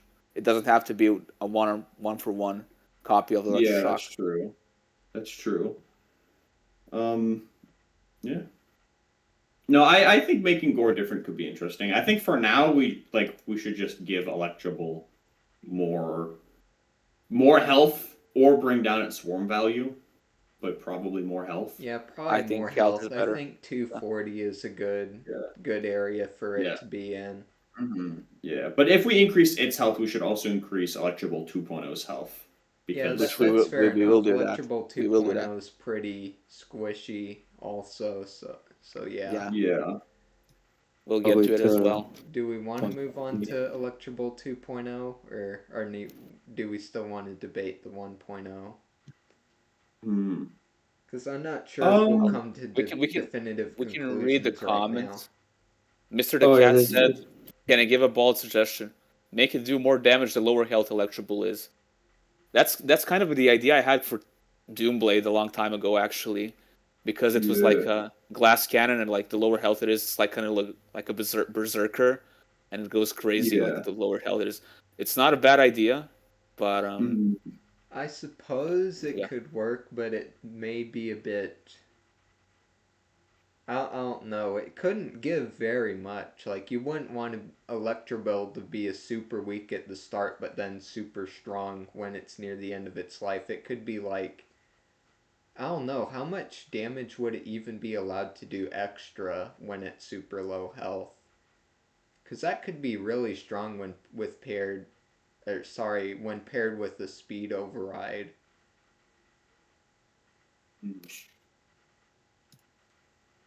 I'm gonna say if we ever say strong with speed, I'm not worried about it. I'm not. I'm not concerned about that. I'm not sure. Because that means you have a speed override instead of a good one, Oh, okay, sure. right? Like if we give it something that's actually strong with a speed override, we've done a great job, right? We've I made something suppose that isn't fair good into enough. You can viable. argue speed overrides aren't nearly good enough right now, but I'm advocating for speed overrides because I don't think they're quite as bad as people think that they are right now. At They're least fine on Magna mods. in certain aspects. Like 2 energy for 25 speed is absolutely. It smells. It smells. To say family friendly on YouTube, yeah. It smells. Yeah. It reeks, actually. It doesn't smell, it reeks. Yeah. Actually, Yeah. Trixie gave a really interesting suggestion. It's kind of mirroring the Rumblehound 3.0 mechanic that we just implemented. Electro Bull gets more strength on kill. That per could, attack. I suppose. That could spiral though, just dealing more and more damage. Yeah. That's If true. I you, mean, you like get all realistically, the you can enemy only proc it Nanophore 3 down times low, max. and then I guess you'd have to do speed override again, then you deal more damage, deal more damage, deal more damage. I guess if Yeah. you have them low, it may not even matter all too much. Yeah. I don't I think that'd know. be fine. I don't think It's that'd be kind of that hard to strong. tell again how good that would be. Yeah. Like, if you're able to kill 2 of your enemy Nanivore with 1 of your Nanivore, hey, that's pretty good. They probably only have 4, so like the amount of value you can get out of it is very limited. So I'm not worried about something like that being like, oh, we're gonna go crazy and sweep them because there's so much setup and you can only get so much value out of it because Exactly. of the team sizes. And if you did Yeah. something like early on where you swap blocked their first Nanivore and then that's how you got the strength early in the game, well, just skill, right? You just kind of outskilled that. You kind of deserve to get that buff early on. I like the on-kill idea. I like it. I like it too. Yeah, I agree. But we would have to lower the base damage of Gore just so like you have a trade-off. Do you want to have lower damage but on-kill effects, or do you want to have consistent damage with Electroshock? Yeah, Yeah. I guess as so long as Electroshock exists as a good option to swap out, we can have that. If it does less damage and I mean, I guess increased damage on kill but less damage, it could work. I just see myself always mutating it for Electroshock for the consistency. Yeah, but That's at least fine, there's that's a fine. potential trade-off. But here's the thing: like if I use Gore with the on-kill effect, then my Bull Zap gets stronger. So I play around Bull Zap. You know. Yeah. There's layers to it. I like it. Yeah. I like it too. Yeah. No, I'm happy with that. I think that's good. Yeah. I think that's a good change. Yeah. Awesome. So do we want to do that then? Making Gore. I don't have problems with it. Make Gore give how much strength should it give? 5 or 10. A 5 I think 5 is nearly enough. It'd have to be 10. It has to be 10. Would be too much. So. Yeah. 10 is the perfect middle ground. Yeah. Realistically, if this will only activate once, and it's hard to activate because you're using a low power or low strength attack to kill someone. Yeah, I guess base damage 25. I guess. I suppose. Yeah. I mean, if you're doing that, would you also want to place the strength override with Electro Bull, or would you just not use that if you're going for the strength increase with Gore? I'm kind of thinking how the override would fit into all of that, if at all. I think it's really hard to justify using a strength override on a squishy Nanivore. Because you have a squishy Nanivore that is going to lose half of its health, and then you're going to start crying. Because you won't get out of its other things. So I think you would just not go with the Gore route, usually, if you're using Dig In. But I guess generally in a competitive setting, usually, if you can do a 2 energy override on turn 1, you're probably safe. Because a lot of teams will pass or do a little bit of chip so they can set 1 on turn 2, so that's probably fine. And we're buffing his health on top of all this, so he isn't quite as squishy, so... Yeah. Yeah, and then for Electro Bull 2.0, I guess we'll just increase its health accordingly. And you noted down an anti-Paxite? Yes, Yeah. we have What I wrote an down for idea for I'm sorry. anti-hexite on Electrobolt 2.0. Yeah. I'm sorry. I'm sorry for stopping you, Alex. So what I wrote down for Electrobolt 2.0, because Electrobolt's whole shtick was like low health but high armor, either health to 120 or base armor 15. Mhm. One of those More two. more armor but no health might be more Oh, interesting. yeah.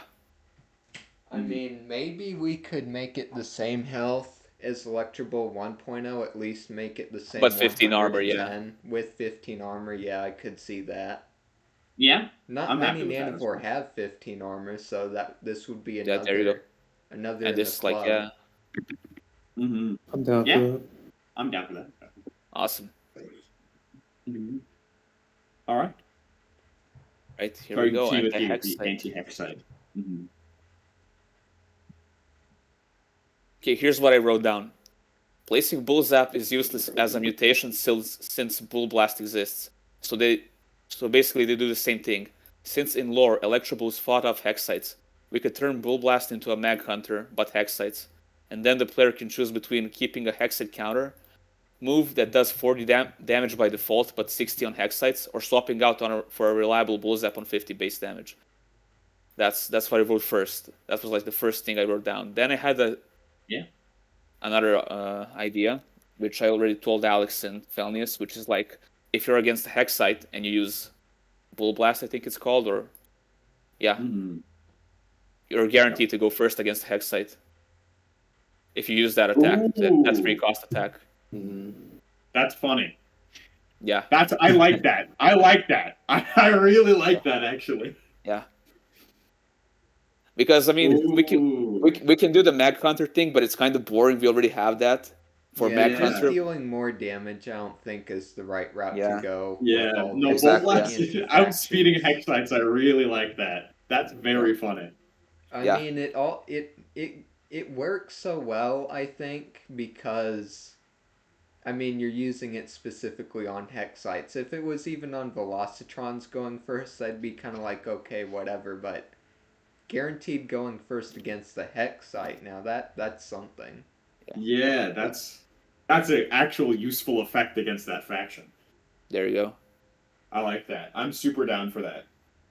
I remember when we originally brought up this idea in a public call, or not public call exactly, but public voice chat. Some people thought it might be a bit too much.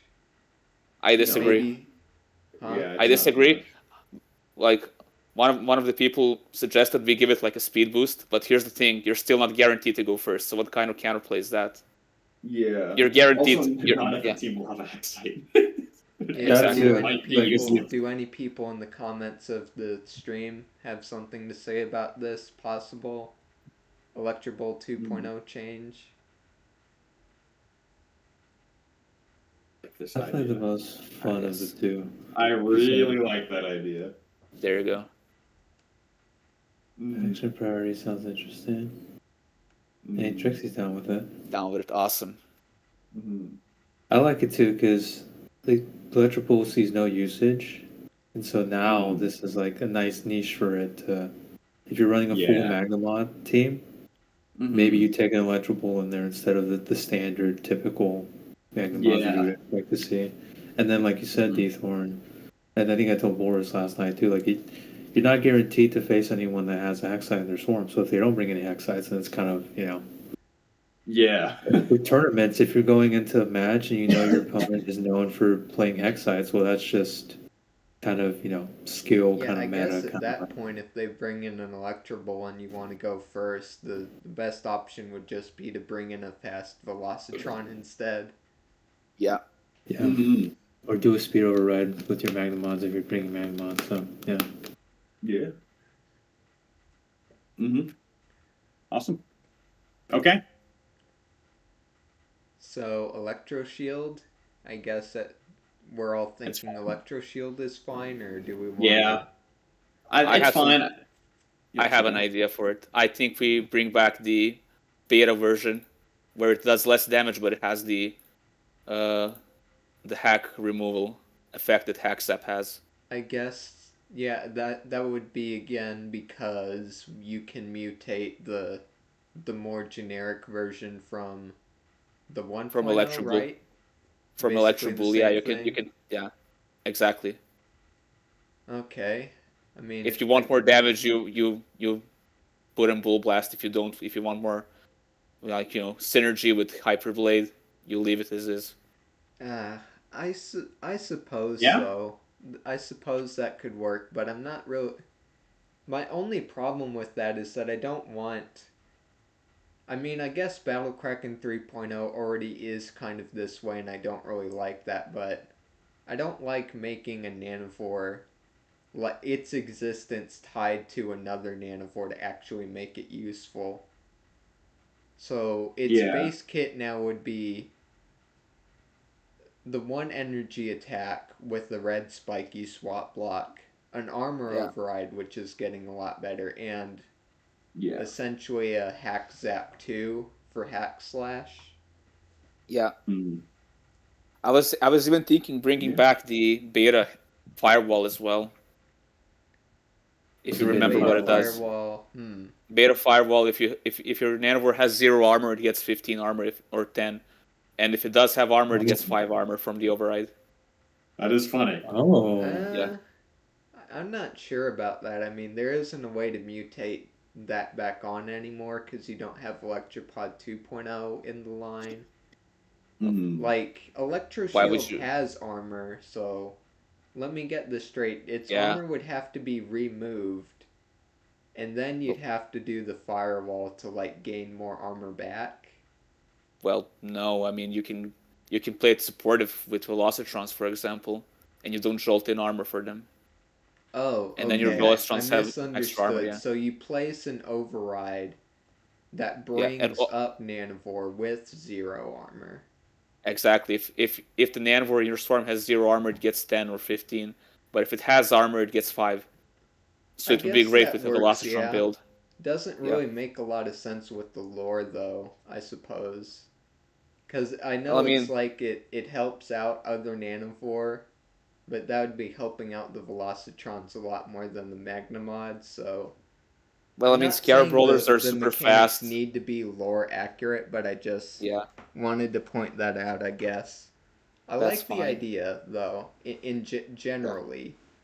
I guess, Mm. yeah. how much would it cost? Just two? Or no? No, it would cost, let's say 3. It has to have some drawbacks if you go full Magnum mod with that override. Hmm. Like it's I you're mean, you're then Yeah. the why would I? you were dumb for doing that. Mm. because at 3, you get the option you either do a 10 or flat, no matter what, or you do that Yeah, play that where you doesn't. Yeah. give yourself With 5. the new armor overrides costs, that just wouldn't make a whole lot of sense. It would just be worse. Yeah. Well, you'd be Yeah. buffing the rest of your team, I guess Mhm. 15, which is better, but you wouldn't be you only be buffing yourself, the Electro Shield 5, so. Yeah. I mean, yeah, I guess if the base is 15. Hmm. Mhm. No, I think keeping firewall is just the regular strength or regular armor override, at least for now. Like, Yeah, we can I live think for That's now, but fine. We I can come think back to this some other time. I yeah, think I think it's a really cool honestly, idea, but I think I don't know if I want that on Electro Shield specifically. I That's like the fine. hack zap equivalent for hack slash though. That I like, what and I it's would not. like. Yeah, sorry. Sorry, Deaththorn, you can go. Yeah. I thought you were done. Yeah, sorry. I want to say because to my understanding, because and I might be wrong on this, but hack zap removing hacks from your teammates, the most recent hack applied, that also applies to like strength removal or speed removal, right? Or am I? Or do I have No, that No, I wrong? it's think only it. stuns. It's only stuns and swap blocks. Yeah, I Okay, thought sorry. it would. I thought I the thought it same did. as you. It My bad. previously, but Mm. I really dug into it. It's only swap blocks and Oh, okay. swap Yes, blocks but and this stuns. yeah, but this brings me back to my original, hacks idea where like we can make hacks for True. strength and speed, for example. Then you can do that. You can Yeah. like like your Nanowar has minus 30 strength for 3 rounds, and like you can use Hex Slash and remove that from them, That's for true. example. Yeah, That That would is also be true, yeah. That'd be different from hexes in that way, that they'd already Yeah. have some counterplay. Okay. Yeah, and it's Yeah. not just Hyper Blade, it also works for Whopper. It's Hyper Slicer Yeah. 3.0, Well, guys. we'll get to that. I have crazy ideas. Oh, that's We'll get to the Whopper. Whopper New in the room crazy eventually. ideas. Yes. Mm. I think generally I would like to keep the base armor override that Electro Shield has, but I feel like I'm obviously a Velocitron guy. I like to play with a lot of Velocitrons. So I feel Same. like I'd also want access to the other one. So Mm. I know this would be a lot of work to like put into the game maybe. Or maybe it wouldn't be. I'm not entirely sure how the mutation system works out what attacks you can and can't have. But I feel like we could just have both options available. Like maybe the base armor override is what his normal kit has, but you can mutate the other version onto it without it needing to be like on a previous Nanivore. Yeah. Mm-hmm. Essentially just adding in more attacks into the pool without needing to introduce it into the evolution line itself. Like custom moves, basically. Yeah, we'll get to it. Yeah, we'll do that for sure. Like maybe bring back some attacks from Never Revolution itself, for example. Of course, like with some rebalancing, because that game was, that game, like you had some Nanivore that would stun the opponent for 5 energy or something like that. It was, it needs some rebalancing for sure, but we can talk about it. Okay. All right. We'll get to Circuit Fly 3.0 Neo, don't worry. We'll get to it. Yeah. We're going one by one. So that's all the Electros. Yeah, all the Pretty good. Electros. That was quite a fair bit of discussion there, but can we blitz through the tanks, or do we have a lot of ideas for those? Because personally, 1.0 I is have fine. them all unchanged. Yeah, 1.0 is fine. I would not touch it. For 2.0, I would change Tank Smash to remove, like, instead of 40 speed, it's 25 speed, and like it does 30 base damage.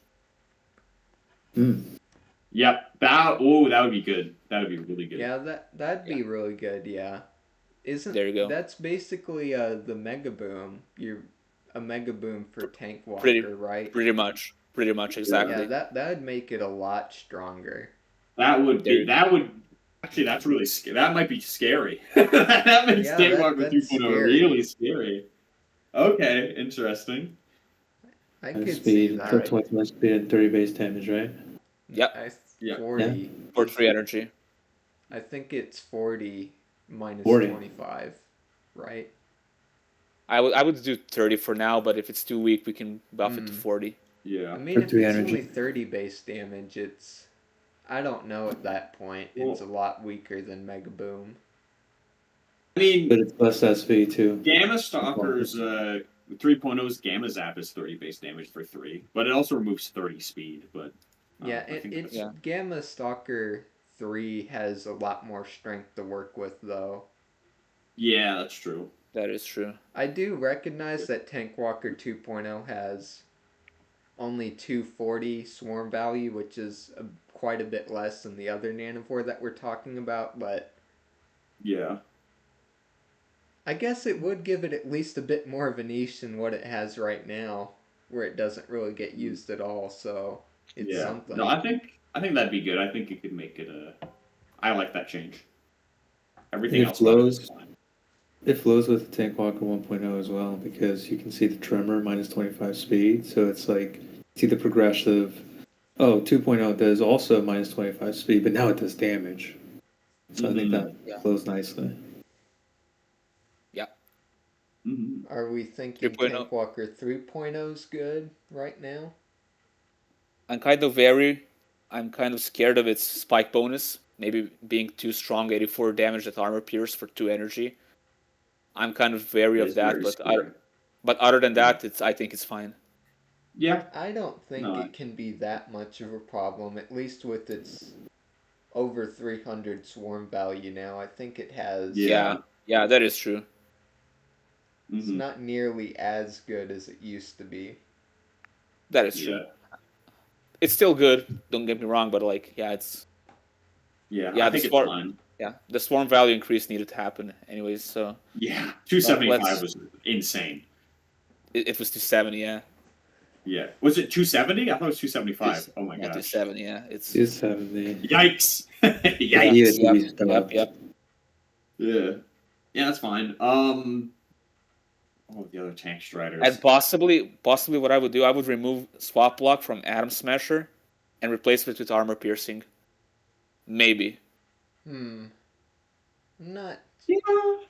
I'm not sure about that. I mean, that would make it the same. It would do the same thing as the spike effect from the. But for 5 energy. Yeah, but for 5 energy. I don't know about that, honestly. I don't like the swap block on Am Smasher. That's fine. It gives it more utility. Mm-hmm. Yeah. Mm-hmm. So Yeah, the no, I- tank All right. striders. The Tank striders. All right. Mhm. I mean, the spike bonus, it sucks in Slam. It's not that good. Maybe if it also increased the base damage to 45 on top of armor piercing. Yeah, I could see that. Yeah. Mm-hmm. I So think tank- the armor piercing permanence could get a +5 increase in base damage to actually Yeah. give them more of a reason to exist. Yeah. Just across the board. So to summarize, Slam, it's going to increase base damage. Increase From- base damage by 5 with a red spike. With the not spike, without. yeah.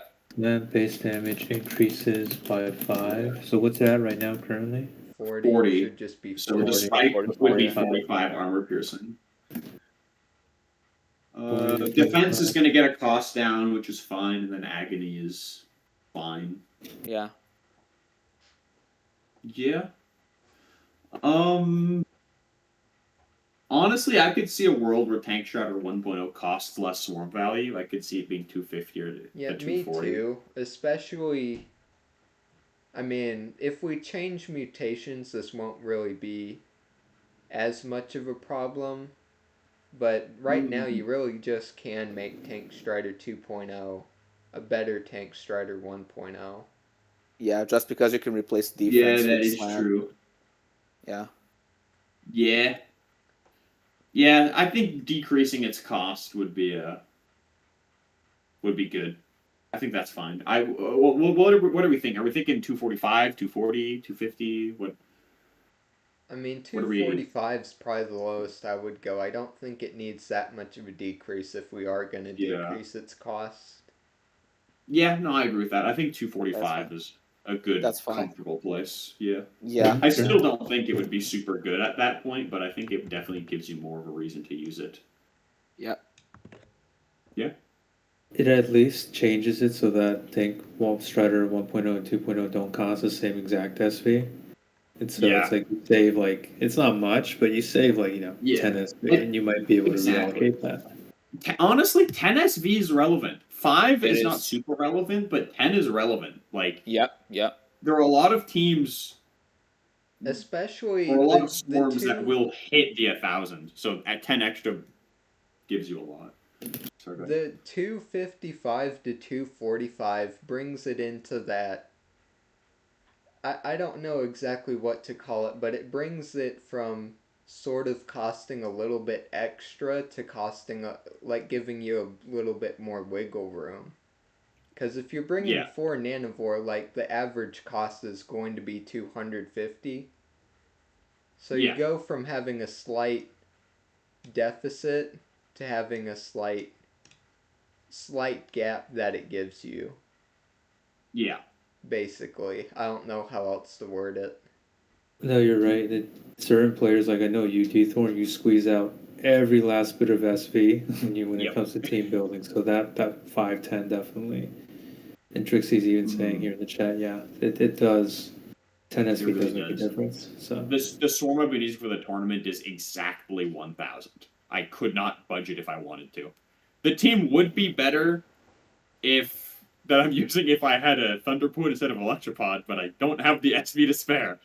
So in a case like this could bring up a bunch of flexible options like Yeah, that. and with 10 is that, super relevant. this is a bit off topic, but with that swarm that I used in the first round of my fight against Trixie, I wanted to bring a blue spiker so I could blue spike into a War Thunderer for the combo. I wanted to do it so bad, but I also really wanted to bring PSI Blaster. I just couldn't. I literally couldn't afford any blue spiker. I only had enough to bring Plasma Lash. Yeah. 10 swarm value, it's all you would have needed.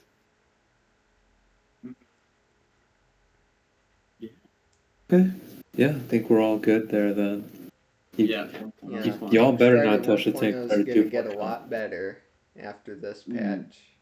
Yeah. 2.0 is like right now it's like funny, and I think it's gonna be like a more viable. I don't know. I think 2.0 has always been like we can't lie decent, to but ourselves. funny. It's already pretty viable as is. I think It is. It has a lot of, but I think it's like toxic in a way. It's fine as is. It has obvious counterplay, so I think it's in a fine spot regardless of being like super present. Yeah, and shield going down, like now shield might actually be used. Yeah. Right? Now Exactly. maybe some people are actually going to click the shield button instead of never clicking on it. Exactly. So yeah, I think it's fine. I honestly I would not touch it at all. Same. All right. Sounds good. So gammas. Are we thinking Gamma Stalker 1.0 is fine? Yeah. Yep, 1.0 is perfectly fine. I mean, all of them, in my opinion, are fine. There's some minor changes I'm gonna make. Like for the 2.0, for example, I took the what's it called? Let me just open up the analogs real quick.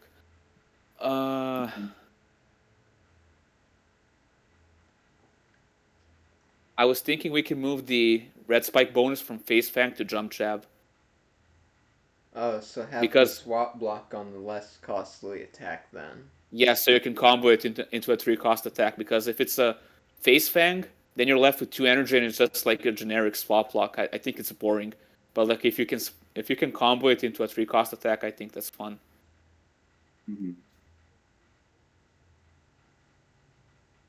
All right. I was thinking that sort of the same thing with Tank Strider 1.0, that Gamma Stalker 2.0 could get like a 10 swarm value decrease.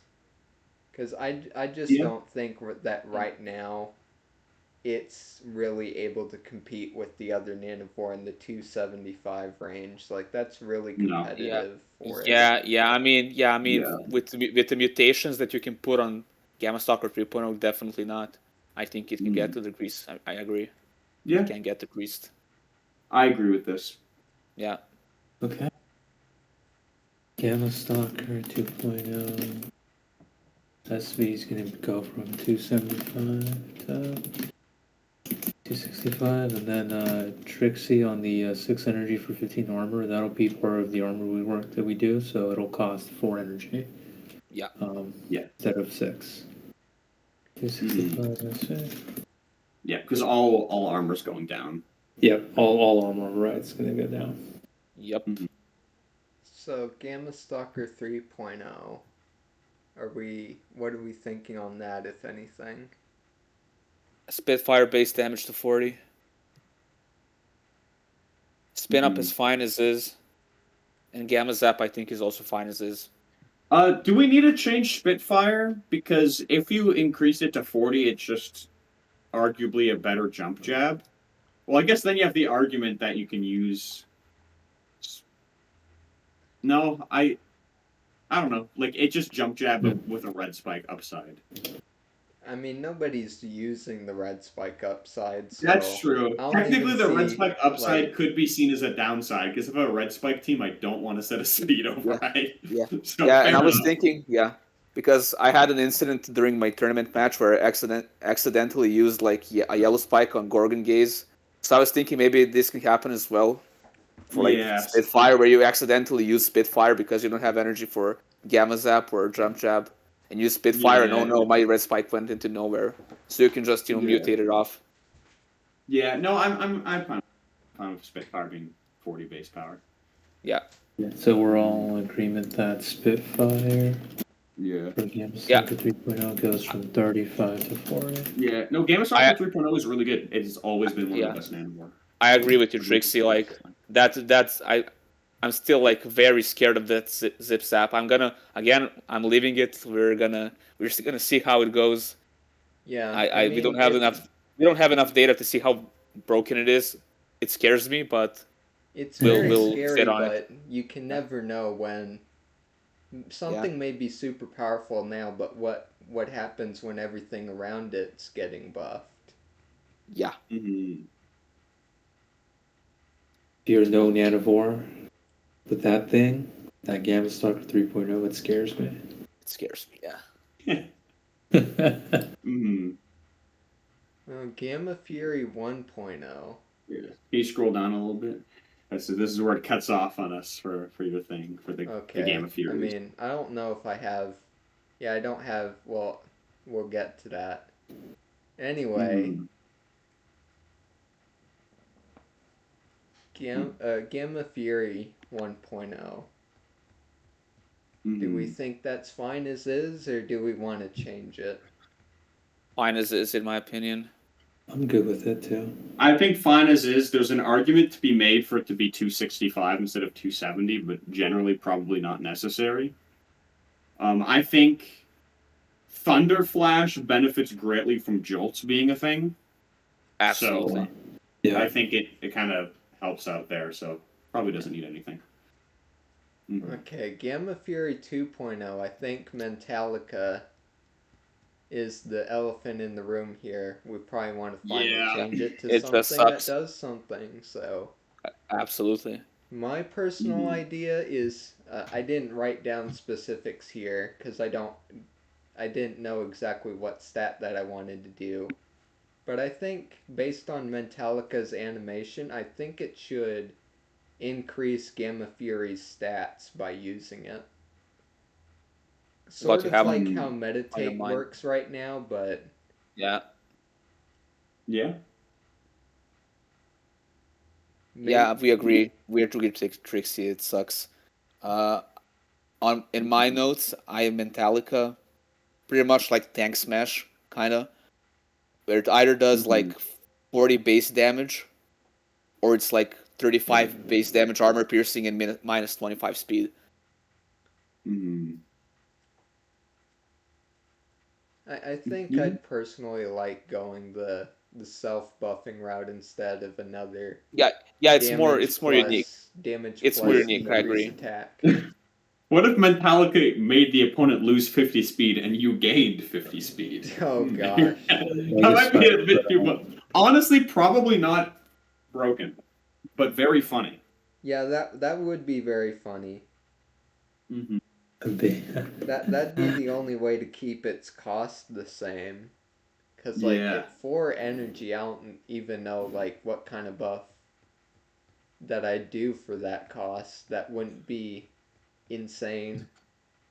Mm-hmm. So, can you reiterate, like, what exactly the increasing self-stats would do for Metallica?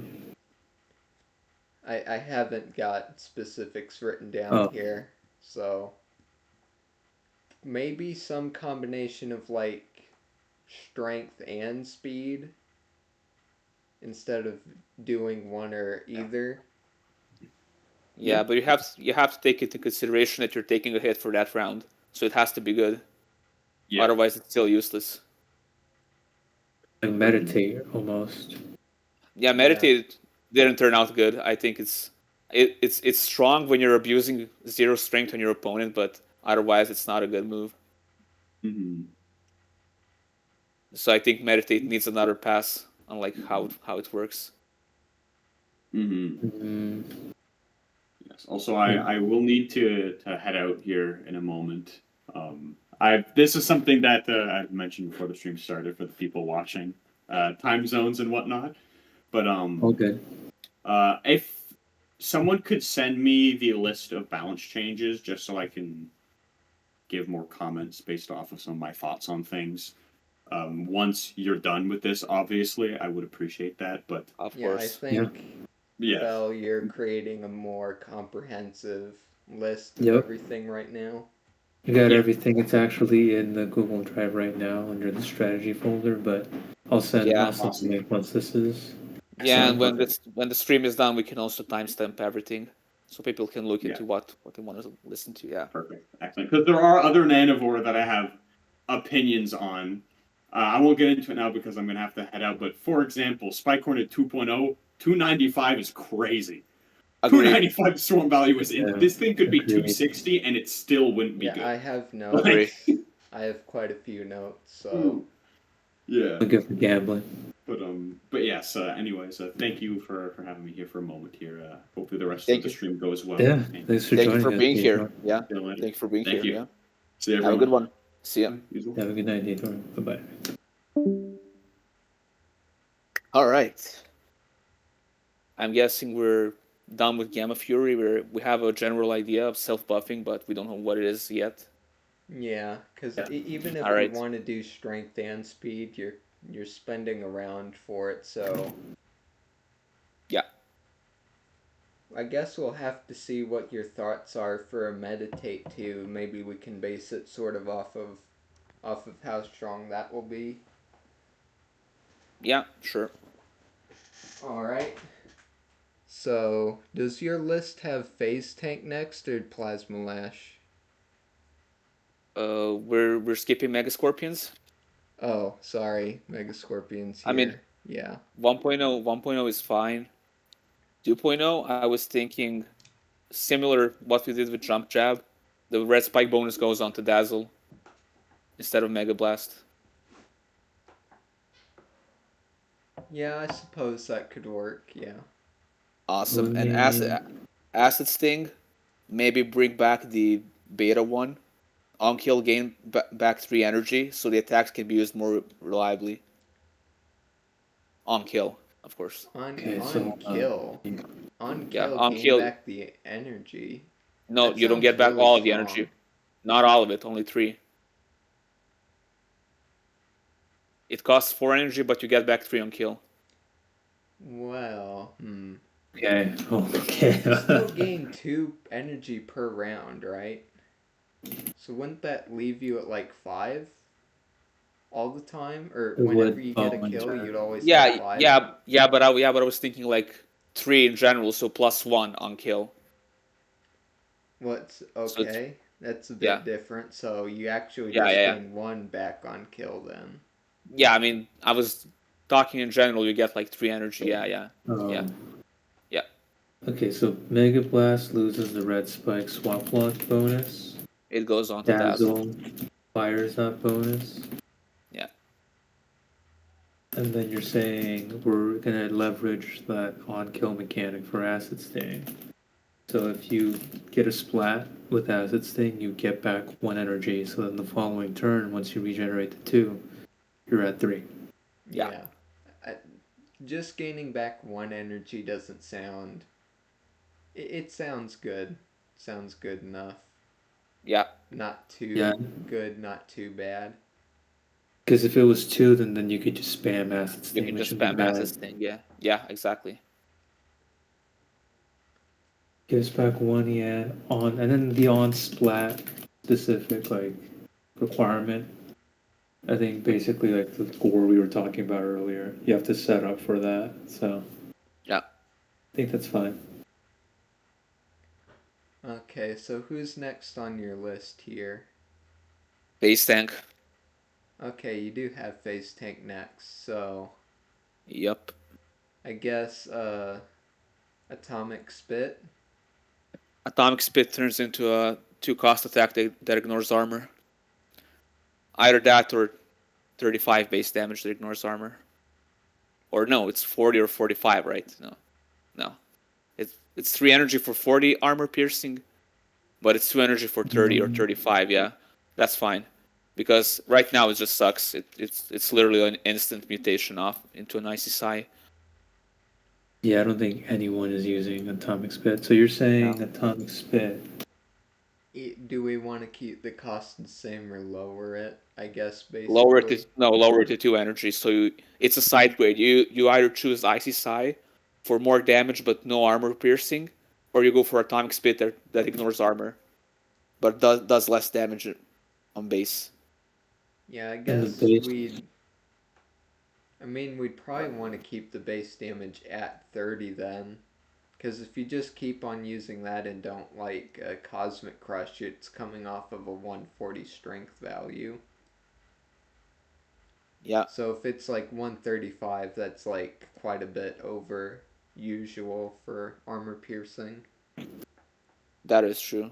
But like, let me just do the math. So it's 140 base strength, right?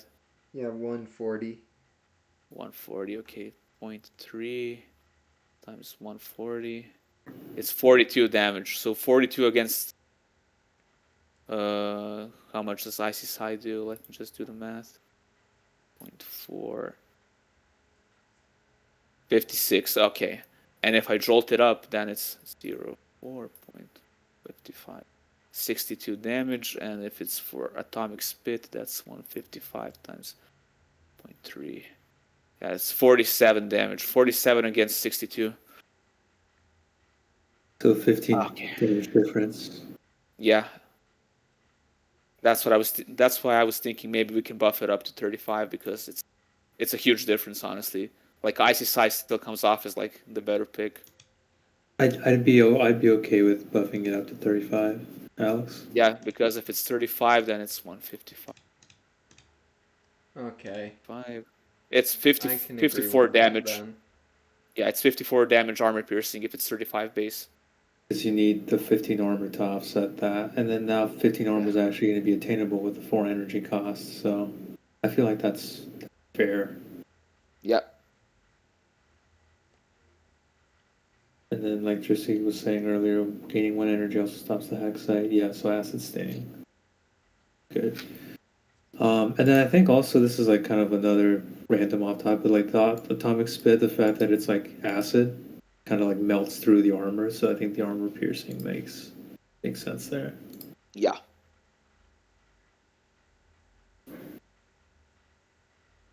Alright. I'm guessing the next on the list is Circuit Tank then. What about Psychic Sight? I have some ideas for it here. Yes, You Psychic lose psychic Sight. cycle, Boris. All right, I here we believe you go. already mentioned them, maybe? 3 energy. This Nanovor's speed is tripled for 3 turns. That's one of them. 3 turns, okay. Oh, So this is a synergy with Cosmic Crush. If you build up your right. speed, then you can use Psychic Sight to triple it. And the more you have, the more it. That's one. The other one is Override, which makes your swarm invulnerable to hacks. That's broken. I don't like that. 1 energy. Guarantees a dodge against a melee attack. Those are like the 3 ideas I have. I like the first one the most. Just Yeah. gut instinct. Just synergy with the Cosmic Crush. Right, because you do Cosmic Crush and then you, like you said, you. Yeah. Or even the opposite too, right? You do that first and then you Cosmic Crush. Yep. And then Cosmic Crush gives you plus 75 speed if you have that open for during that duration, right? And then, okay. Yeah, because the hacks one, I feel like, yeah. Yeah, so Probably it's not. broken. It's broken because I wrote it down and then I realized, oh shit, like Hyperblade exists, so like Hyperblade would never stun itself, and I was like, no, that's not gonna happen. Right. And the last one was dodging a melee attack for 1 energy? Yeah, one energy and guarantees a dodge against a melee attack. Yeah, but I think that's too telegraphed. The enemy can like maybe know, like if a face tank is on field, they won't use a melee attack, unless they're like a Doomblade, which like they're kind of screwed because all of the attacks are melee. I guess, yeah, that could be kind of abused against certain swarms. I like the first idea the most. And then that would be kind of removing another that 20% dodge altogether. So Yeah. I'm I'm not honestly mad not at too that. sure how I feel about it. Okay, what are your doubts? I mean, how much does the tripling your speed cost again? Did that have an 3 energy. cost? 3 energy for 3 turns. 3 Three energy for energy three. for 3 turns? I Yeah. don't think I'm using that ever, honestly. Fair. 3 energy for 5 turns. 2 energy for 3 turns. 2 energy for 3 turns. Yeah. Yeah, like it either Like has to deal or no last deal. longer or it has to be less cost because Phase Tank already increases its own speed with Cosmic Crush, so tripling Yeah, and it, then you just triple it. Boom. You could go the yeah, opposite route. it has some value. It just doesn't have enough value to be like only 3 turns and 3 cost, is what I'm saying.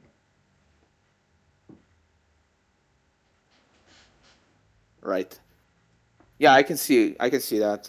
I understand. Uh We could also do the opposite and have it increase your strength, gives you some of the strength back. No, that would be strong. I'm not sure That'd if be it too fit the much. idea of Psychic Sight though, but Okay. it's an idea, I guess. yeah. So the And two then options cosmic are yeah, go and ahead. then cosmic crush. I think it's a bit overtuned, honestly. I think Okay. it's a bit overtuned. I think the speed increase should go from 25 to like 15 or 10 because like it's plus 25 and it gets to a hexite speed really quick and it gets really hard to Mm. take it down. So I think maybe lowering the speed it gains is fine. Either that or like strength gets tanked really hard, like minus 15 strength, but like I think that's too much. Yeah, the Yeah. Cosmic messing with Cosmic Crush is kind of a hard game because if you do too much to it, like people just aren't going to use the Nanophore in general.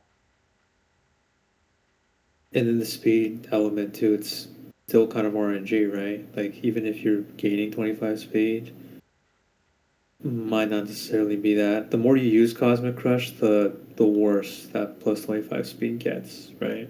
Yeah.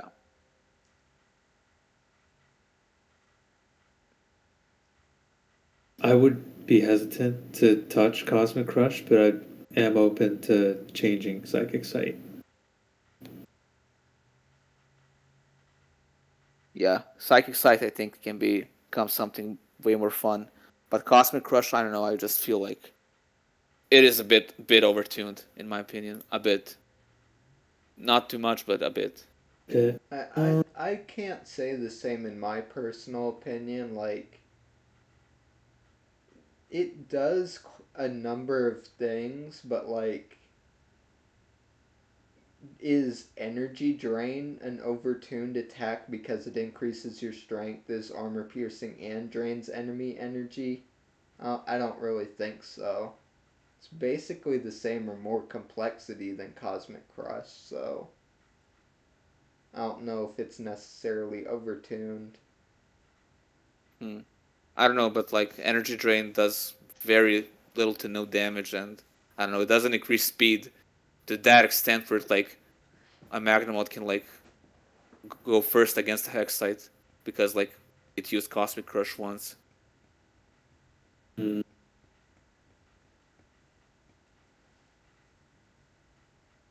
Like basically, energy drain is like a setup attack, while this one is like a nuke. This like you're dropping this and you're gaining like speed for it, while like energy drain was like setting up like the Aspicus and the like I forgot the name of the other attack. Like The it's Flying setting them up to be Fang. stronger. Flying Flying Fan, Fang. yeah, thank you. Yeah.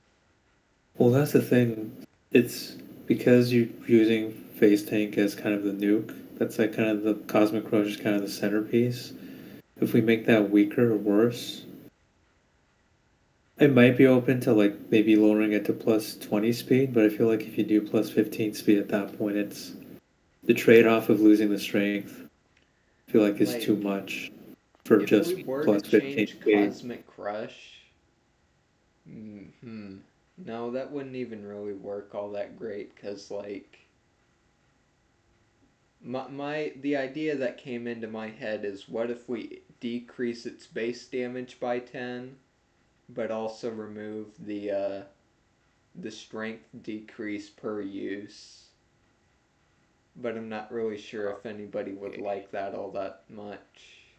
So if we went from -70 to -60 base damage, okay, so 1 second. It would basically be 60 base damage attack, but you also gain speed. So 93 damage and you gain speed for 4 energy. 90. 93 damage on a jolted face Okay, tank. on the jolted, I was about to say, I mean, Yeah, I yeah. suppose so on the jolted, but I don't know if people are necessarily always going to jolt into strength. I mean, armor and health are certainly options. That is true. It's 84 on base, yeah. 84 damage on base. I mean, I can see it. I think that's fine as well.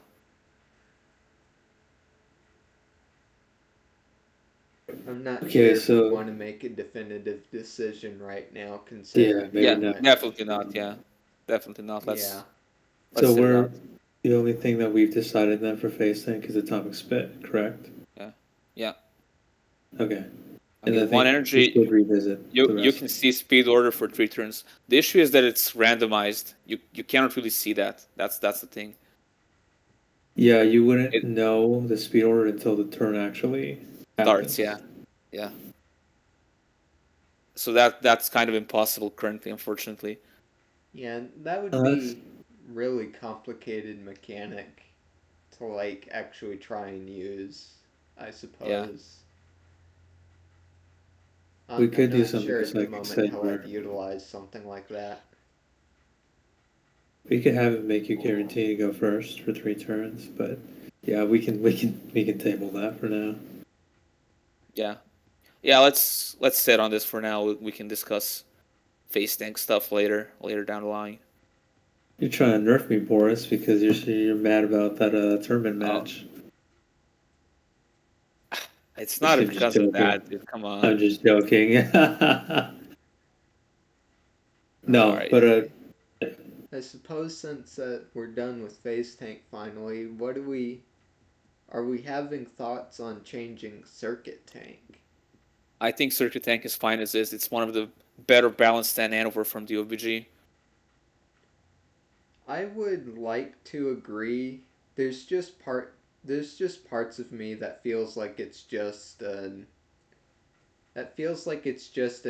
override energy placing machine.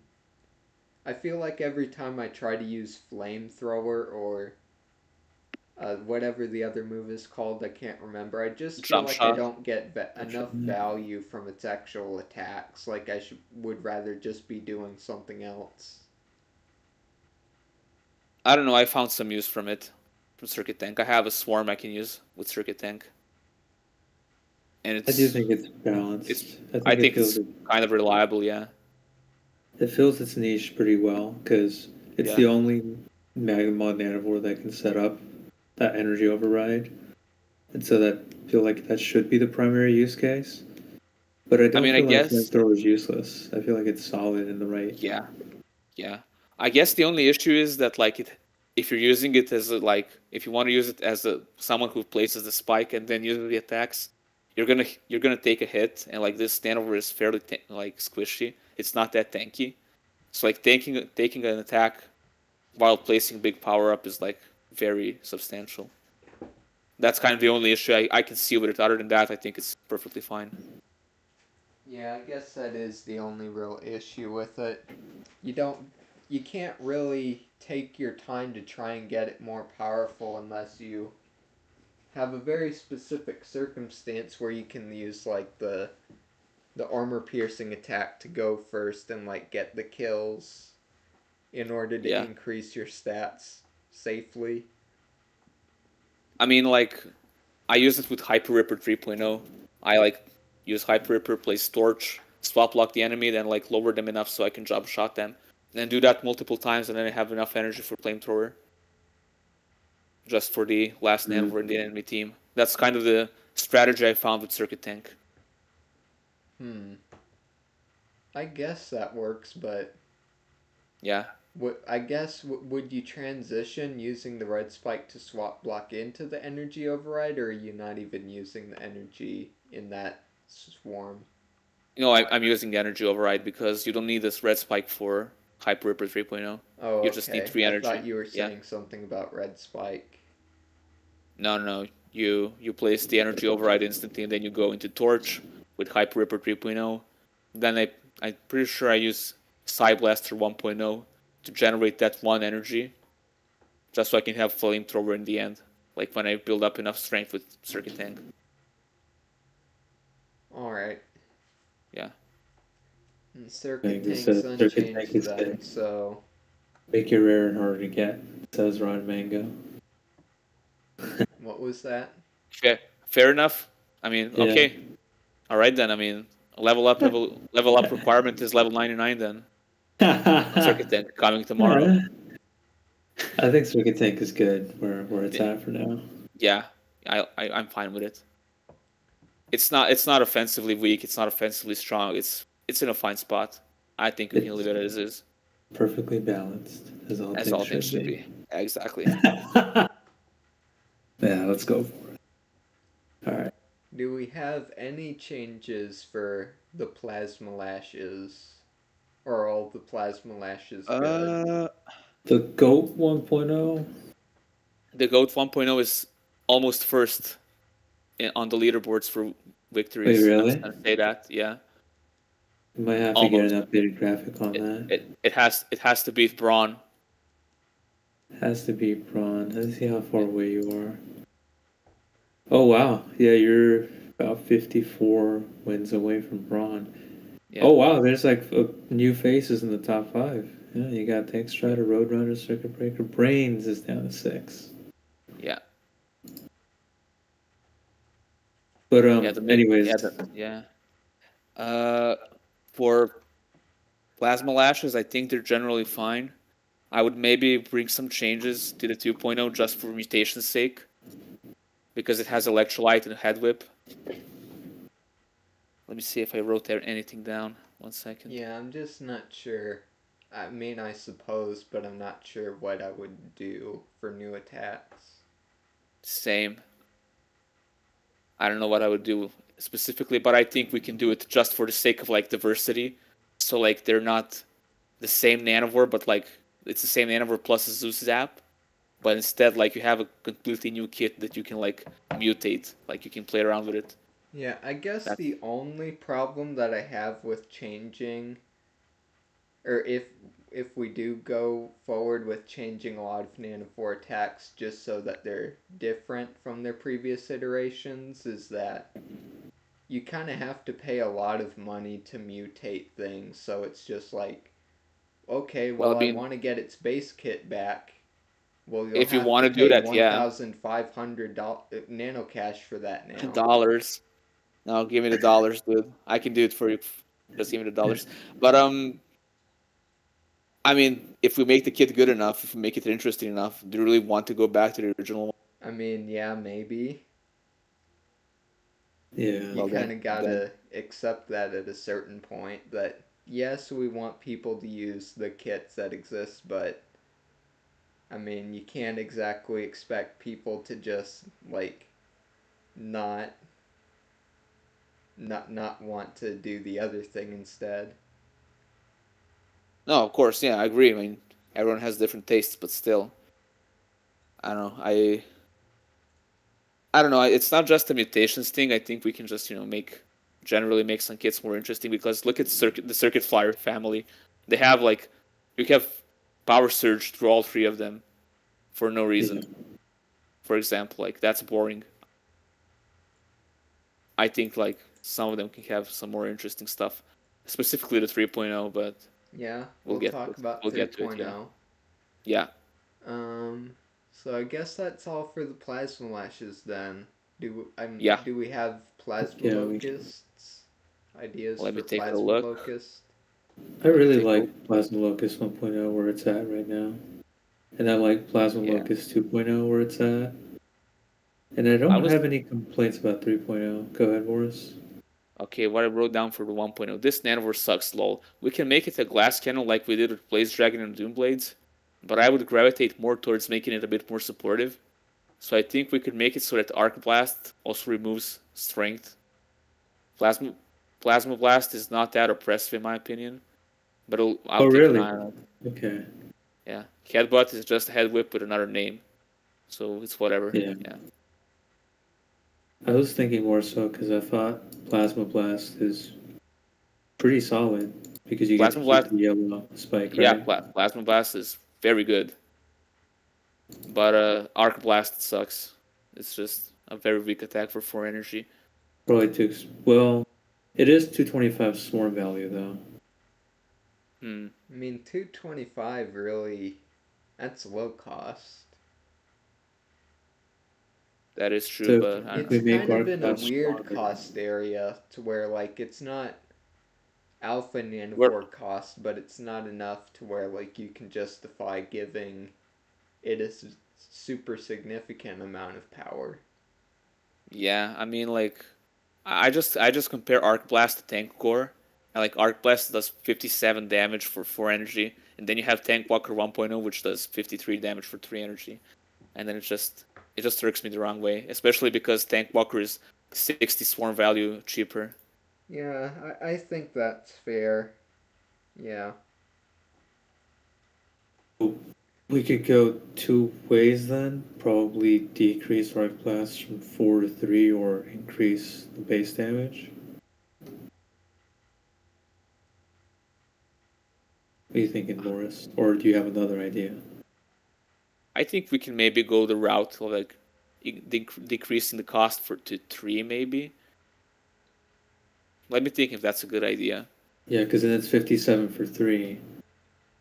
Yeah, and then the cost is justified. It's 225. It's not super strong. Hmm. Yeah, I think that's fine. Because I can't remember a time where I've used Arc Blast, Ex- unironically. yeah, that exactly. It's just such a bad attack. Alex?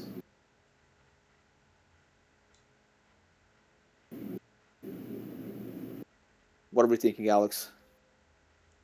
For Arc Blast, Arc Blast, yeah. the question is whether we decrease its energy or increase its damage, right? Yeah. Yeah. Um, Or you make it supportive and and just give it minus 10 strength on top of like the damage it has. 57 damage minus 10 strength I for mean, the energy. main reason to bring it in right now is already to use it to drain strength with a different move That is true. that already costs energy, so I don't know about that. All right.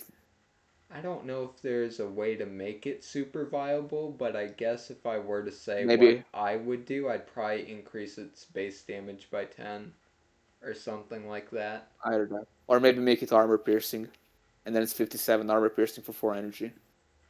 That could work. That could also work, yeah. Do you, either of you lean have a preference for any of those options? Um, maybe. Do any of the other plasma locusts have an armor piercing option at all? No, I no, don't think so. no. Yeah, so maybe we can do that to give it like the later versions an armor piercing option too, essentially. Sure, sure, I'm down. He says decrease energy wouldn't be back since other nanos with the 60 damage move has it at 3. Yeah, but Yeah, it depends on what the cost of those there's nanovores more are. value. Yeah. Yeah, their swarm value and I guess their base damage is the same as like the base damage of You're like saying, well, it's not because Plasma Locust 1.0 has really bad strength. So like it has 60 base damage, which is like normal, but like it's slow damage. So yeah, I mean, So we're landing on Arc Blast. Now Armor pierces Pierce. armor for Yeah. 4 energy, For 57 4 damage. energy. Yeah, I think that's fine. that's fine. And then that gives you more mutation options for the later evolutions. Correct. Yeah.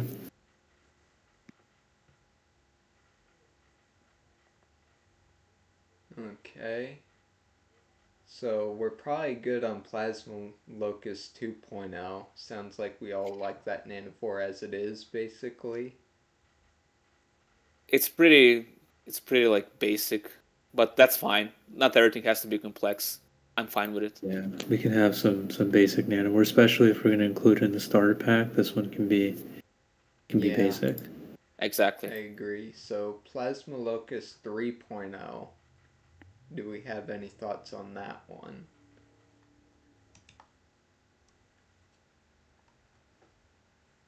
Or do we just like how it is? It's fine. It's in a fine spot. Yeah, I don't have. Surprisingly, doesn't see any usage. I think head Do you whip think is very good, but the Locust Whip? Do you think the Locust? We already nerfed Locust Whip from 2 to 3 energy. Do we yeah, still think that's good? I I think it is. I mean, it's basically zip zap, but on a very very fast nanovore. Yeah. Slightly stronger Zip Zap, actually. I think Zip Zap's Exactly. only 55. Yeah, exactly. And Plasma Zap for the Yellow Spike removes 20 strength, but it consumes the Yellow Spike, right? That is true. Yeah. Okay. Yeah, I don't have, I and it has guess you 4 could moves. argue, because you could mutate the attack that exists on Plasma Locust 1.0 onto the 3.0 instead of that attack and essentially have something better, right? But If it you're costs 1 using more yellow energy. Yeah. spikes. Better, but the trade-off is it costs 1 more energy, so 2 versus 3. Yeah. Which I think is fine. That makes it balanced. I guess so. I just see it as like you place the yellow spike that costs 1, and then you go into the 2 cost attack. That's essentially a 3 cost that you've done there now, so. I guess with the original one, you'd have to place the yellow spike, go into the attack, that would be 4 costs, but then you can reuse it. It's not Yeah. exactly the same, but I'd probably do that mutation most of the time. Yeah. Alright. I think overall we're good on that. Plasma Lancer. I don't have any changes listed here, but maybe. Do you have any Borisav? I feel like it I needs more of an what I wrote identity. down. Yeah, that's what I wrote down. Overall, okay, kind of boring. Maybe we could make it a bit more interesting. What if Bulk Up was a temporary strength override that has higher strength values? Maybe Tusk Slash could use a bonus on kill. That's what I wrote down when I was thinking of Plasma Lancer. Yeah, I could see both of those. Yeah. Can you repeat that again?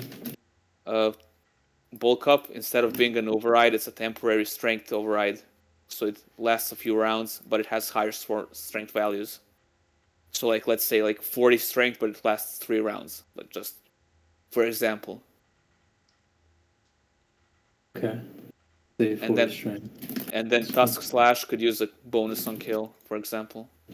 Not sure what it is, but it can be something. Okay, I see. Yeah, I'd honestly be into even changing like Meltdown into something else, but that would just be a full kit rework, so I mean, if it's yeah. good, why not? I don't have, like I said, I don't have any ideas listed down here, but yeah, Plasma Lancer changes are something I'd really like to see, so I'm happy about that. All right. Awesome. All right, Doomblade. I think it's fine. 1.0 is fine. The 2.0, I think, is, again, like what I wrote down, copy paste from 1.0 plus blunt trauma. Speaking of blunt trauma, I say we bring back the beta one, which deals 30 base armor piercing damage and removes strength for 4 energy. Yeah, I could see that. Blunt Yeah, trauma actually doing damage. yeah. Armor So ignoring damage, but it's 4 energy now instead of 3. so blunt trauma for both Doom Blades. I'd suppose so, yeah. A bit. So I don't know. We buffed both Doom Blades in, I guess, not the most recent patch, but we haven't really been doing a lot of large changes, so we buffed Doom Blades pretty significantly at one point, but I still don't see anybody using them at all. They're too squishy, I think, but it's fine. I think just people haven't unlocked their potential yet, specifically for the 2.0 if we make these changes.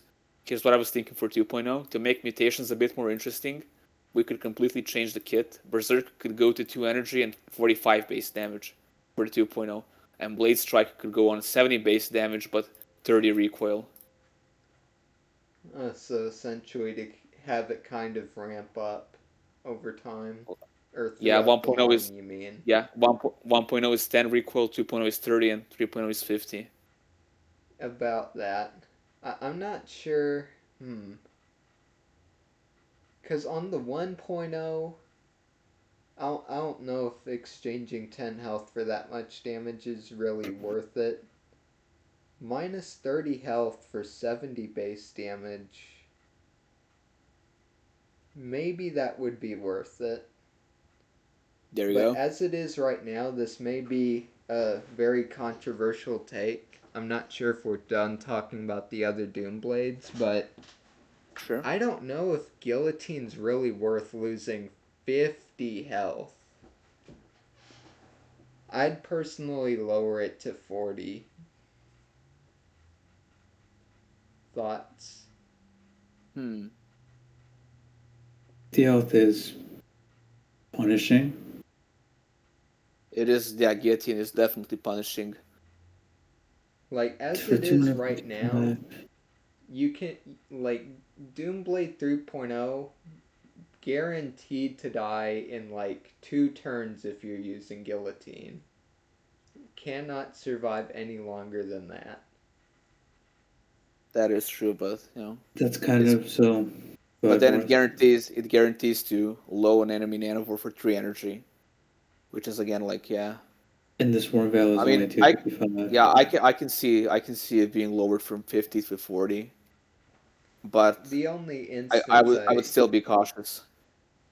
Yeah, I understand, but, like, the main thing that I'd see using Doomblade 3.0 right now for is, like, increasing its speed, hoping to go first to not take damage on the guillotine. That's the only way to even kind of keep it alive.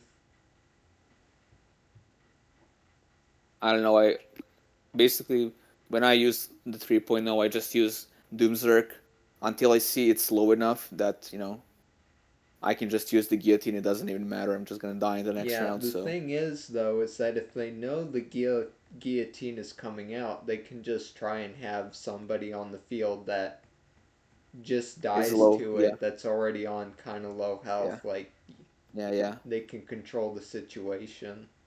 That is true. Well, I mean, you can Unless play you around that, swap I block guess. them, but I mean, we've already Yeah, talked about how swap block doesn't have counterplay, so that's kind of a moot point. yeah.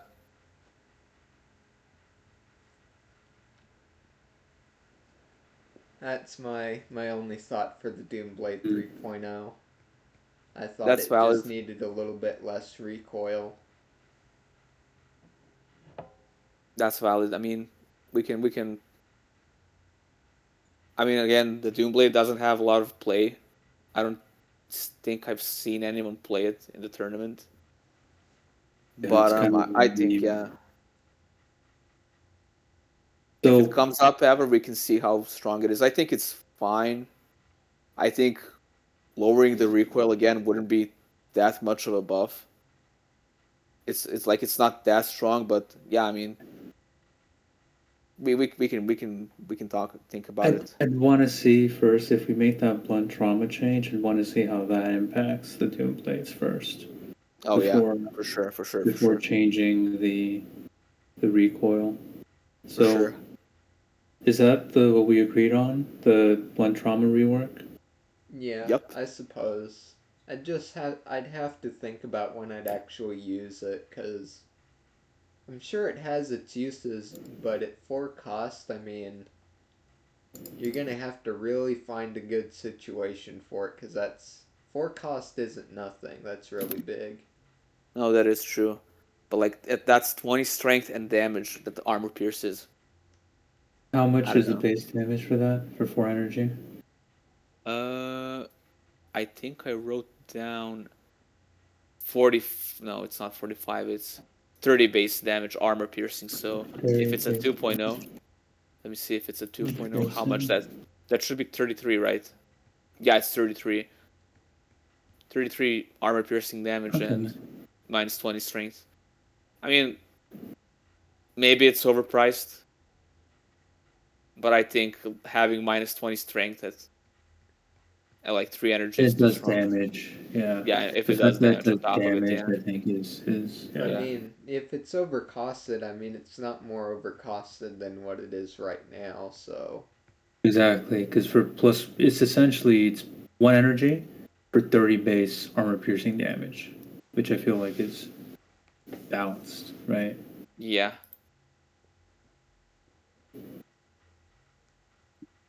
Rod and Mango asked evolution for Lancer? Question mark. I mean, the plasma family is pretty big. I'm not gonna lie, dude. I I mean, think I'm not gonna say never, but like at the same Yeah. time, I can't comment Yeah. on Yeah, I the think some other possible families need more existence love. of a Plasma Lancer evolution. Yeah, well, I I think think your some. goal, Boris, was to make every family have at least 5 Yeah, anymore, 5 right? minimum. Yeah, that is true. So I Yeah, think that's that's the what main you're goal, but we're focusing on. still gonna do other things that Oh, Not to don't say we won't necessarily ever do need obviously, it. that. We might So in the obviously, future. obviously, obviously, yeah. I mean, again, I said like sky's the limit. We can do a 3.0 for every single variant, but Oh like yeah. that's gonna be a lot of time. But I mean, for now, it's just the main goal is like every family having at least 5 minimum creatures unique. With due time, we'll Of more to course, come. yeah, as always. okay, so Doom Mantises. So, gonna do a quick pause here actually because I know it's getting late, Boris, and we're still kind of halfway through the wave one. Did you guys want to maybe knock out the rest of wave one today and then go through wave two, do another stream for wave two? Sounds good. Yeah. Yeah. Yeah. Okay, let's I wrap don't up even wave know one. how long the stream's been going on, but at this rate, I don't think we'd be able to get through Wave 2. Yeah, No, no. absolutely not. Absolutely not. Just enough. Boris is like, no, I'm Yeah. passing out already. Just enough time for me to like reevaluate Wave 2 because it haven't really touched upon it. It's mostly Okay. Wave 1 I was looking into. Okay, so Doom Mantis. I mean, overall, it's fine. 1.0. The play needs a new spike bonus. That's Yeah. kind of the only thing. I But can't. other than that, it's Honestly, fine. I mean, I suppose I should believe it, but like back in the old days of me like making videos, I thought using a spike to decrease armor by 10 was actually a good thing, although I never really used it before. Yeah, I mean, That just isn't a thing. That doesn't exist. yeah, you just start playing the game and realize that armor stripping is awful. It stinks. It reeks. It reeks. Yeah, Smells. it really reeks. Like it reeks to the point like you don't even wanna try it. Like it's that bad. It's a waste of a turn. But anyways, 1.0. I mean, it's middle of a road. Honestly, I think it's not fine. it's fine as is. I mean, maybe if we want to make it viable, we can do something with it. But it's fine as is. Just it exists. The 2.0 though, I found out that 2.0 is slowly becoming one of my favorite Nanovore. I love it. Splatter is such a fun attack to use, especially when you boost up the strength rolls. Yeah. I like the 2.0 one. I agree with you. Yeah, the 2.0 really counters armored enemies like really hard, and I love it. Trust me, I know. You were whooping my poor little ignorant beast, my poor little Electropod 3.0. Yeah, I was close to it, but like, yeah, the core. When we started playing, the core like had 6 nanowords, it was impossible. But I was close with the Doom Mantis. I was close. Yeah. So there you go. The Doombringer. Okay, actually, I'm sorry. I'm kind of blitzing through this by myself. Alex, do you have anything to say about the Mantis? No, it's fine. I don't have any comments on those. Awesome. All right, Doombringer. I think Doombringer is fine as is as well. I agree. I believe we were talking about potentially changing the Mag Hunter in some of our previous discussions, but if we don't want to change it, that's fine. I think someone said it would make sense to armor pierce because it's a Magnamod counter. Oh. I don't think that's a bad idea. That would make it a lot stronger. I think if we were to add any small buff to Mag Hunter, and I know you just said that it stinks a few minutes ago, but honestly, I mean, a little bit of armor stripping could honestly be a small buff to it. If we really wanted to. So it armor strips by default?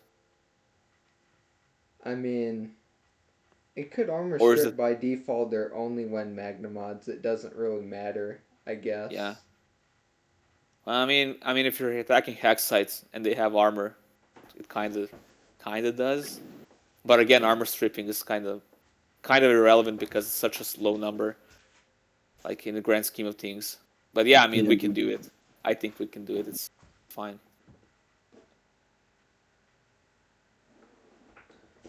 Okay, that's the Doom family. We good? I'm good on the Doom family. All right, Phase family. Phase Stormer 1.0. I think it's fine. I think all of like the alphas are in a healthy spot.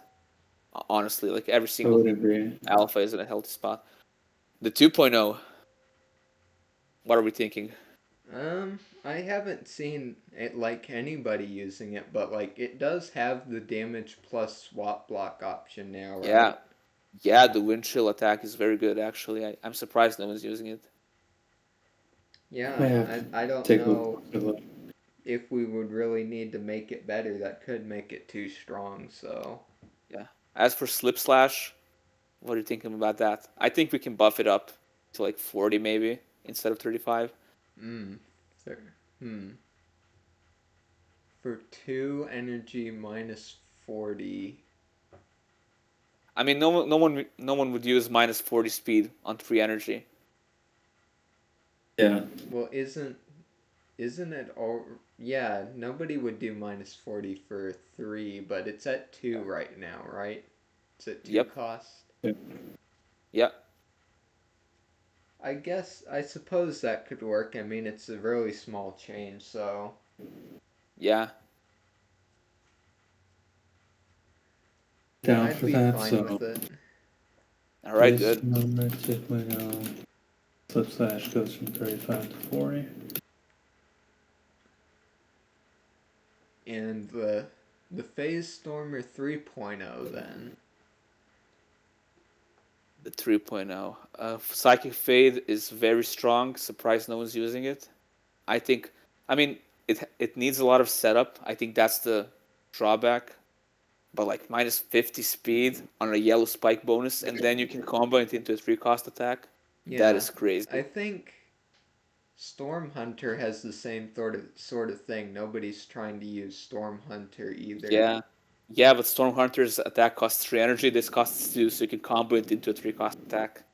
That's why I think Psychic Fade is way better. I didn't even remember that. So it has... Yeah, it has Disc of Death also, right? That's a separate attack.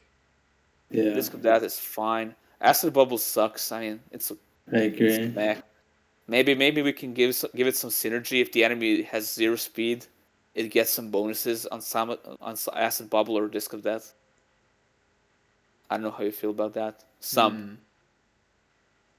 Yeah, I don't know. Have to think about that. Yeah, if we want to give it bonuses or keep it like as a support only, where it like removes speed for its teammates, like for example, it helps out the Scarab Roller 3.0 with Ready Set Go. Mm. I'd be open to definitely giving Acid Bubble some more synergy, but I don't know if I'm sure what exactly right now. Yeah, I And mean then it's again. I think Acid Bubble needs most changes. We could change it instead of being 15 flat to being like the hack that I was talking about. So like while you're swap blocked, you also have like low strength, but when the swap block goes away, then you're like back to like your normal strength. I like Yeah, that I idea. could see that also.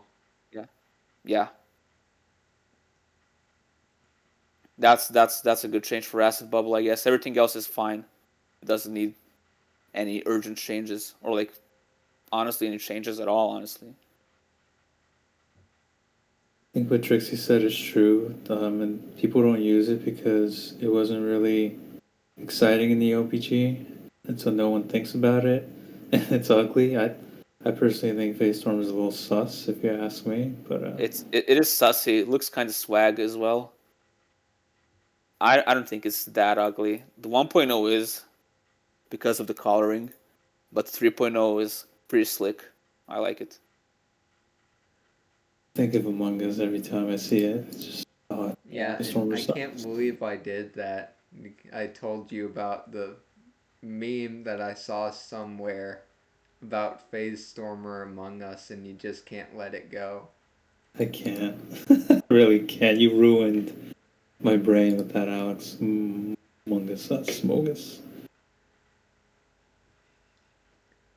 Okay, so the next is the Storm Spinners, then, right? Yep. I mean, Storm Storm Spinner Spinner 1.0, 1.0 is good? Question fine. mark? Yeah, It's I fine. think it's 2.0, John Nanavore. I doubt I'm ever gonna use Reflex Zap, but everything else is fine. Yeah, I'd I say agree. so. Yeah. I really like 3.0 actually. Yeah, 3.0 is really underutilized. Slowdown is very strong, in my opinion. There's a very particular reason I don't use Storm Spinner 3.0, and it's kind of a problem with a lot of Velocitrons and even sort of Nanivore in general. I Yeah, ask myself, how does this compare to Megadoom? And that yeah, always kind of puts it out of my swarm because Megadoom almost it's always cheaper. has more health, costs less. It always seems so much better in every comparison that I do. I mean, I guess we can lower the swarm value of 3.0. 280 is kind of expensive for what it does, to be honest. Yeah, we could. I'd be down for that. I like to use this with like the double damage strength override because of the armor piercing from Stormfire, but Yeah. to your point, I think the SV is still probably a little. So would you say do it to 270 to match Mega Doom or go lower than that? That would work, yeah. I That think that sounds would good. work. That sounds good, yeah. Yeah, cuz I don't think Megadoom needs a debuff, but it's just like it defines what it means to be a powerful Velocitron so much that it's kind of like, Yeah, Megadoom why is wouldn't you like bring it? really good. Yeah. Yeah. Yeah, I agree. As it, I think that's a fair question. It's like opportunity cost, right? I could bring this, but for 10 less SV, I'll bring Mega Doom. So I think that's fine Yeah. to use It's Mega Doom as it's a baseline. its vitality is just like uncomparable to like most Yeah. other things at its cost. Yeah. Then we have Storm Hunter. I don't know. I Um, mean, this is basically what you said, Alex. Like, I could use Storm Hunter, but like, why would I when I can use like Phase Stormer 3.0? It's cheaper for like 5, and it does its spike bonus for a cheaper attack, which I can combo into a 3 energy attack next. So kind of Storm Hunter was always kind of like, it looks cool. It's pretty cool looking, but attack wise, it's okay, I guess. Yeah. Leaves not really particularly impressive. Yeah, I think we changed its one of its attacks to do damage and swap block instead of being yeah, basically useless, right? yeah. Stare down removed 5 armor and swap blocked for 2 rounds for like 3 energy. It was like the most useless attack in the game. Actually, no, weaken was the useless attack in the game. Yeah, Yeah, that's for weaken, like we sure. don't talk about that. Yeah, weaken was like, I don't know what they were thinking about that one. But They weren't anyways, thinking cards. yeah, I know they weren't. But yeah, I mean, I don't have anything for it right now. Yeah, I've kind of reached, same. I don't know what I I've would re- do. I've reached the end of my list, so I would need to Oh, sit and think. But Oh, I do that's the think end we of can your maybe. list. Wow. That, Okay. yeah, it's on my list. Didn't Maybe we quite can do. get all the way through wave one. I still have a few things here, a few thoughts, so I mean, actually I'm lying. It's not the end of my list. I did cover like Circuit Flyer 3.0, and let me see what else. okay, Uh, so we already Face kind of Fighter. touched. So for Storm Hunter, we want to change it, but we don't have any ideas right now. yeah. Yeah. We already kind of touched on Megadoom quite a bit, so we aren't changing that. I'm pretty sure. Yep. Yep. What are we thinking on Battle Phaser? Battle Phaser. Did I do I'm anything for Battle thinking it's Phaser? kind of it may be kind of well, I don't know if it's a sleeper pick because nobody's even picking it at all, but like, I think Battle Phaser could really make a good spot in swarms. I agree, I actually. I imagine think it's it's really underrated. annoying to fight against. It is. I think just the only change it needs is like changing the Phase Strike Yellow Spike bonus because it's armor removal. That's the Yeah. only change it needs. It's armor piercing and armor removal. Like pick a side, pick a lane. But Uh, otherwise, I agree. I think it's underused, underrated. I wouldn't touch it right now. Yeah. all right. We all know how good Spike Spine 1.0 is. Yeah, one of the better alphas. Yeah, Yep. I Did you like change it. anything about it? No. All right, fair enough. You So thought I like, was gonna change something about it to make it worse. Maybe. I because bet you better than start off, mine. Yeah. I you're like, I we mean, know it's one of the better it's kind of ones. balanced because you're wasting swarm value to have an You animal have to that basically pay. I mean, 170 isn't. It's not a for lot. skipper. It's the same as any other alpha, but like, you're using it specifically to gain that extra energy. Like, Yeah. it's Yeah, it's gonna just an die, energy and when it dies, generator. like, what else? You can't use it Exactly. for anything when it's dead. And if it's the only an animal you have alive, it like charge sucks. It does no damage basically. So like yeah, I mean I think it's the perfectly balanced Nanivore. Maybe it can get some swarm value increases, but like I don't think it's that like Yeah, I don't think important. it needs any changes. It's a maybe. It's a maybe, but like no, unless it becomes a huge problem. No, I think it's fine as is. Agree. Are we thinking anything for Spike Spine 2.0 or 3.0? Maybe power sync changes to make it a To bit more cost interesting. less, maybe? Let me just look into it. Because I think it's Yeah, minus yeah, 40 for 3 right now. yeah. Because we made a change for the Face Stormer 2.0. We can do it for Spike Spine 2.0 Yeah, as well. so decrease its cost by 1 then. Yeah, and I think it's fine. 2.0. So power sync goes from 3 to 2. Yeah. That's really the only thing I was going to call out. I feel like everything else is in a good spot for the Spike Spines. Yeah, Spike Spine 3.0 also. I think, It's in a fine spot. yeah, it's in a fine spot now that its energy boosting override has been brought to the same cost as the others because it's the Yeah, most expensive of all of them. true. We saw it in the tournament actually be used pretty well, so I think that change we made to Was go good. Stormkill from 5 to 4 was good, yeah. Yep. All All right, right, Spike Hornet. Spike Hornets, they certainly exist. The 1.0 has a lot of versatile attacks. I'll give it that. But The other than thing that, it's is that nobody even tries to use Gutbuster though. I think I've seen Gutbuster actually mutated on a 3.0 once.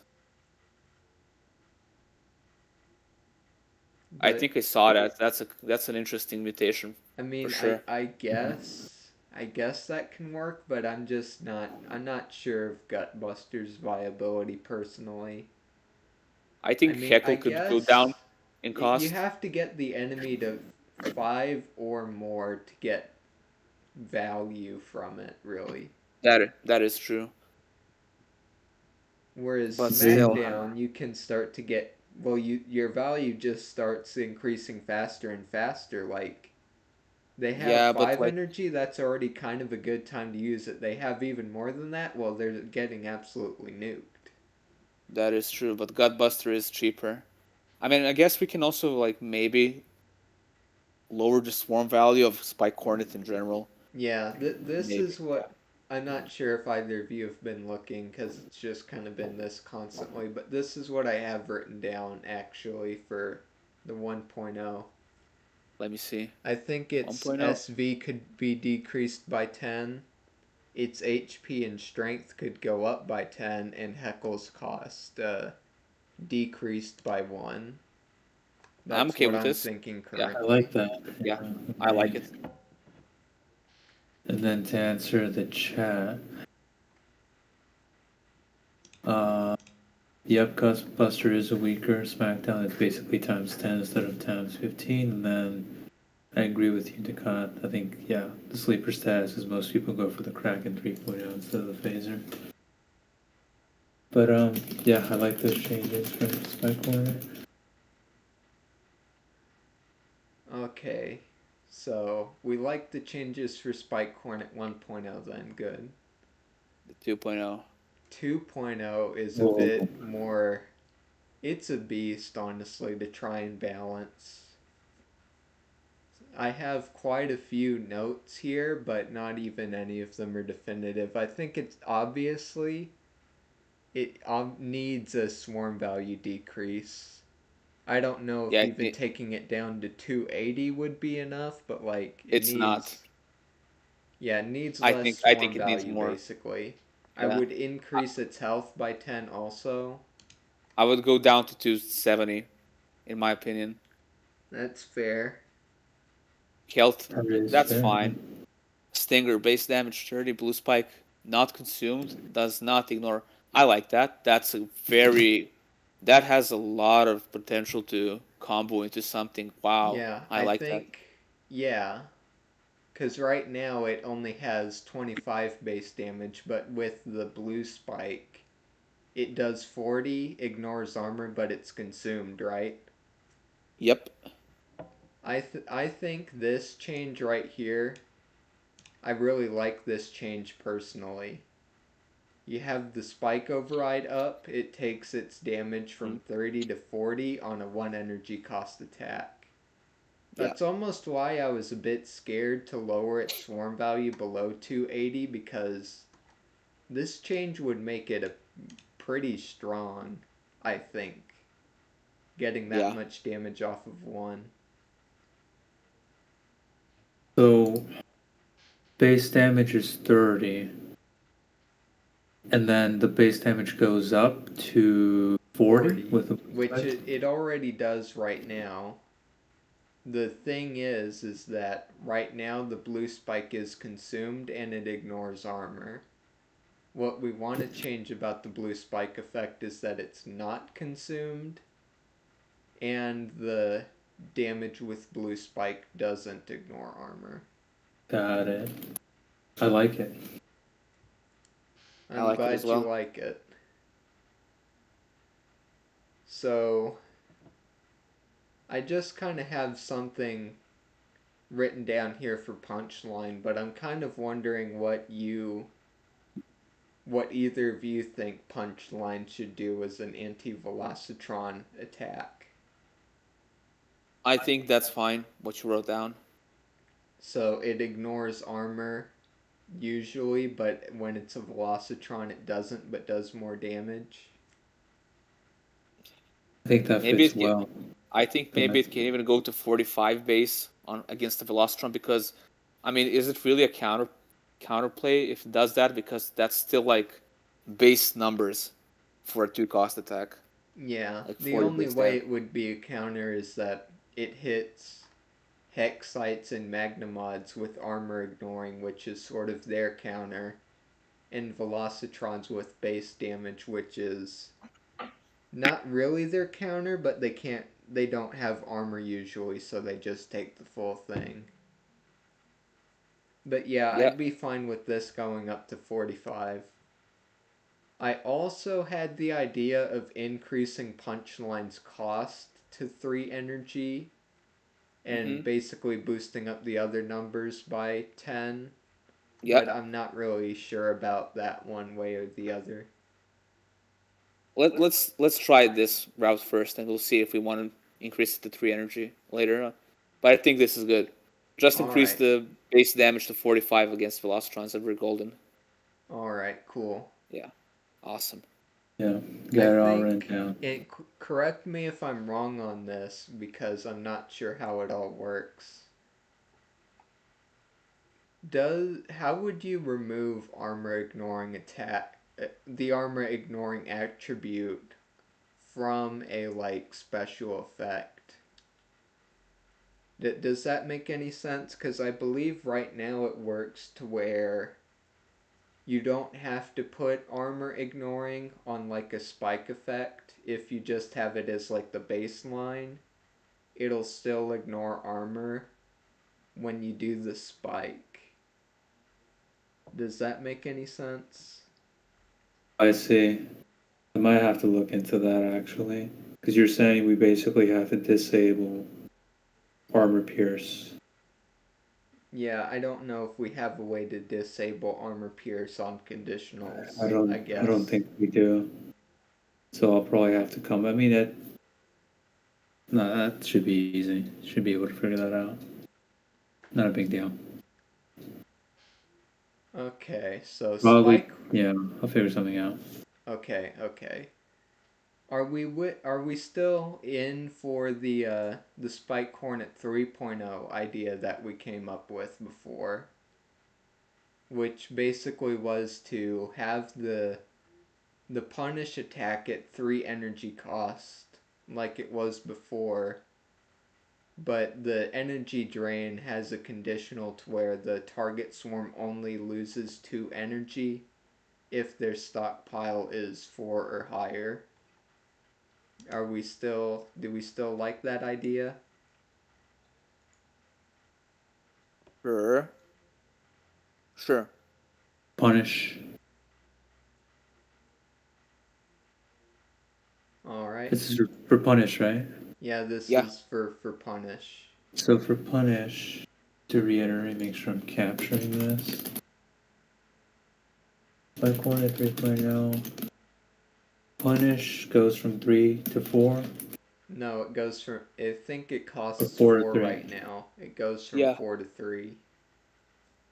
And then the target swarm loses 2 energy if they have 4 or Energy or more. more. Yeah. Okay. Yep. All right. I don't have any changes listed for Giga Striker 1.0 or 2.0. Are we liking where they both are? I 1.0 do, I but really like. I guess the only thing I have to say about 2.0 and 3.0 is Psychic Drain. because they're like with mutations, they're like an instant like change for me, like from Psychic Drain to Meltdown. They're such an obvious choice. Yeah, I see that. Yeah. Yeah. If we made it like strength removal and damage instead of energy removal, then I might reconsider it. But as it stands now, I think Meltdown is just way better. Yeah, I agree. I'd Other really than that, I like think they're fine. Other than that, I think these Nanowar are Yeah. fine. And so, I believe somebody was talking about potentially change, or yeah, it was on a call. Somebody was questioning if Giga Striker 3.0 should be changed at all.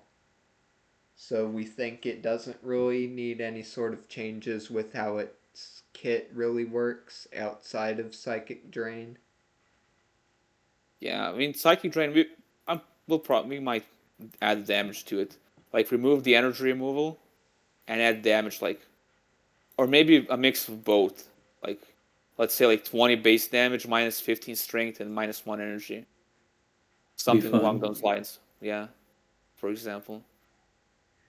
Because a lot of these like attacks that don't have any damage and they just remove stats, it either has to be speed. If it's not speed, then it's kind of useless, or like very niche. This is kind of very, very niche because you can remove energy, so you can fizzle your enemy and remove their strength, but that's kind of it. So it's a very niche attack.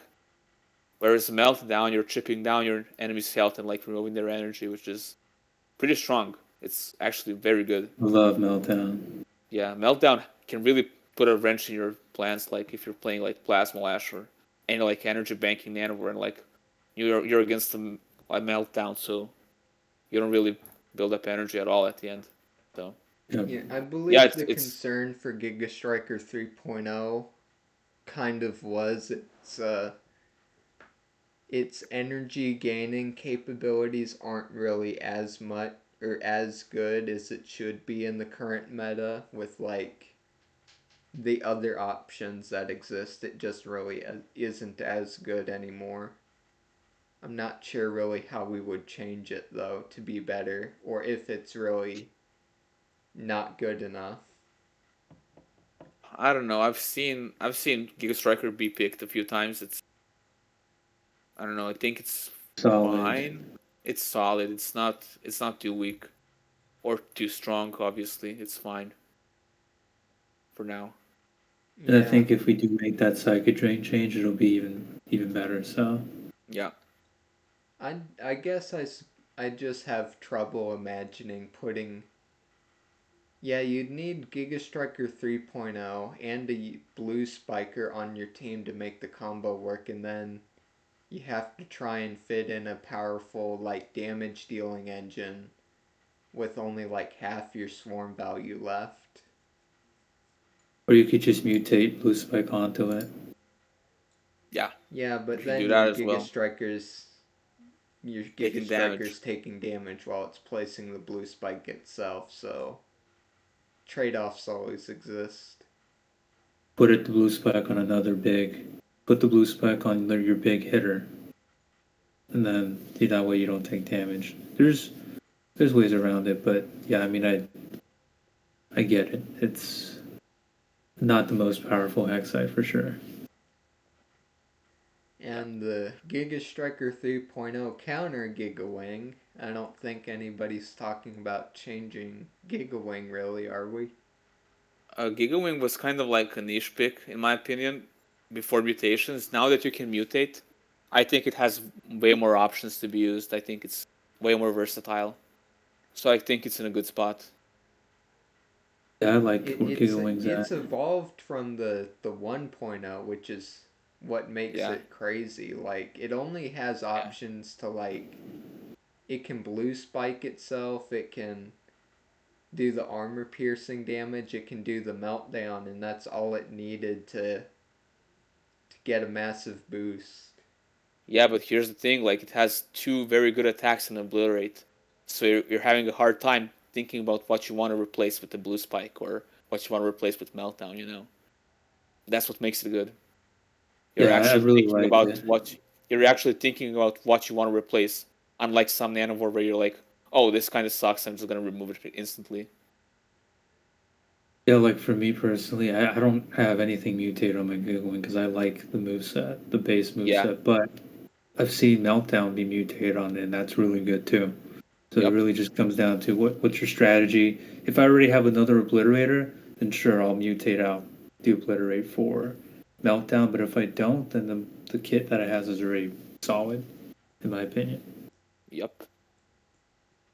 Okay, so for Gigatangler 1.0, maybe this is a bit of a weird idea because it's actually it's a reversion.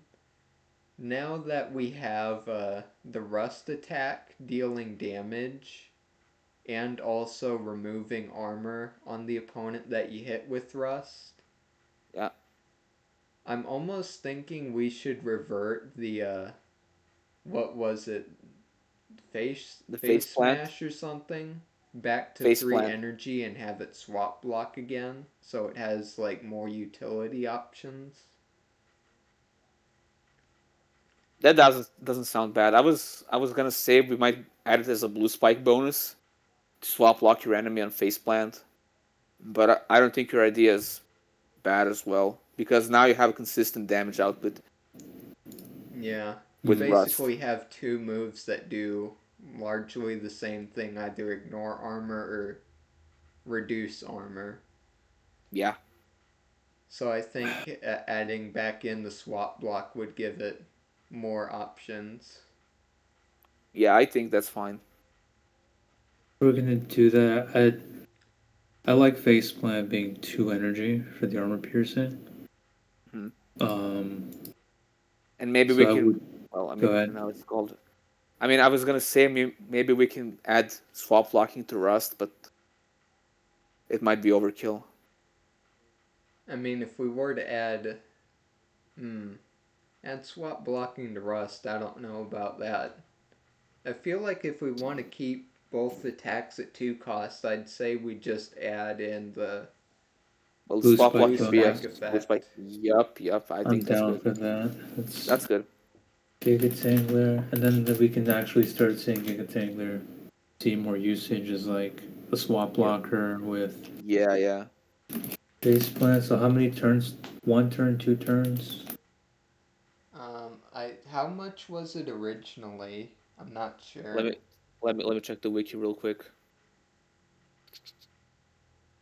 In the wiki. Take a look. I forgot. I think it was 3. Let me just check. Ooh, The original face plant swap blocked 4 Well, I mean, if we're making it a blue spike, I for guess 2 rounds. it wouldn't really make sense to do it for just 2 rounds off a blue spike effect, though. I Yeah. feel like we could at least Yeah, have it it should be at 3. 3. Yeah, let's make it 3. it would be consistent with Electro Shields. Well, with a lot of the other ones, honestly. Yeah. Because we moved a lot of the swap block Crushing. effects onto less costly attacks already. Yeah. Okay, sounds good. Face plant with blue spike, swamp block for 3 turns. Awesome. Now We're for all the big guy. thinking Gigatangler 2.0 is fine as is. Perfect. It's perfect. No notes. Boris? Stromfer is giving me some opinions about it. That's all I'm gonna say. I'm very cautious of it. My friend thinks it needs to be nerfed, but my friend's not here, and he's not part of the balancing team. So, my opinion, I'm wary of it. I think it's very strong now that it has access to Meltdown and Giga Drain. Yeah. But let's leave it. Let's still leave it. Let's try to build some counterplays, like we were intending with Electro Bull and other stuff. Right. And Because with then all the changes we're making, yeah. and then we'll see how it lands. If it's still too strong, if it's still constantly fizzling enemies, I think we'll have to do something about it. But for now, let's leave it as is. I think, That sounds good to me. if I were to think of a small nerf we could do, not necessarily right now, but what if every time you used Giga Drain, it decreased your speed by a little bit? kind of like how SmackDown Mhm. works right now. Feel like that Uh, could work, not necessarily saying we have to, but that just came to my head, so. I mean, maybe. Again, I mean, we have to see if Yeah. Giga Drain is still going to be a huge issue after we add some counterplay to it. But that's The kind of it. Electro Pool now is like the counter to this. You bring in Well, Electro Pool the 2.0 on your counter to entire a lot of strategy. hex sites, basically. I wonder if Yeah, we'll Yeah, see exactly. Electroball 2.0 usage just shoot up. I'd love to see it, honestly. Yeah, and I think that would be the perfect counterbalance because I think then people will be wary of bringing Giga Tangler 2.0 to everything because you never Or know. yeah, or a full Hexite Swarm for that Or matter. a full hack size form exactly. So I feel like that change alone kind of counterbalances Giga Tangler without having to nerf it directly. Yeah. But yeah, we can see how it plays out. Yeah, still crazy to Go think on. Yeah. about. We're really making Electroball just go first against hex sites. If That's it a uses crazy that one change. attack. Yeah. If it uses that specific move, yeah. Yeah. It'll be interesting to see. Okay, so before we get to the one in particular, uh, Circuit Flyer 1.0 and 2.0, are we thinking those will stay unchanged? You skipped Giga Siren. Oh yes, How Giga dare Siren. Alex. Are we changing Giga Siren though? I like Giga Siren. Or I had go ahead. Incinerate is great. Incinerate is unchanged. For Siren Sphere, the Siren Sphere, the stupid attack. I was thinking this is a crazy idea. I was thinking we do Smackdown, but strength removal for Siren Sphere as SmackDown a for rework. strength removal, Wait, expand so Yeah. on that. remove. Let me get So this for straight. You so want to every remove so more strength based on the enemy's energy that the energy swarm has?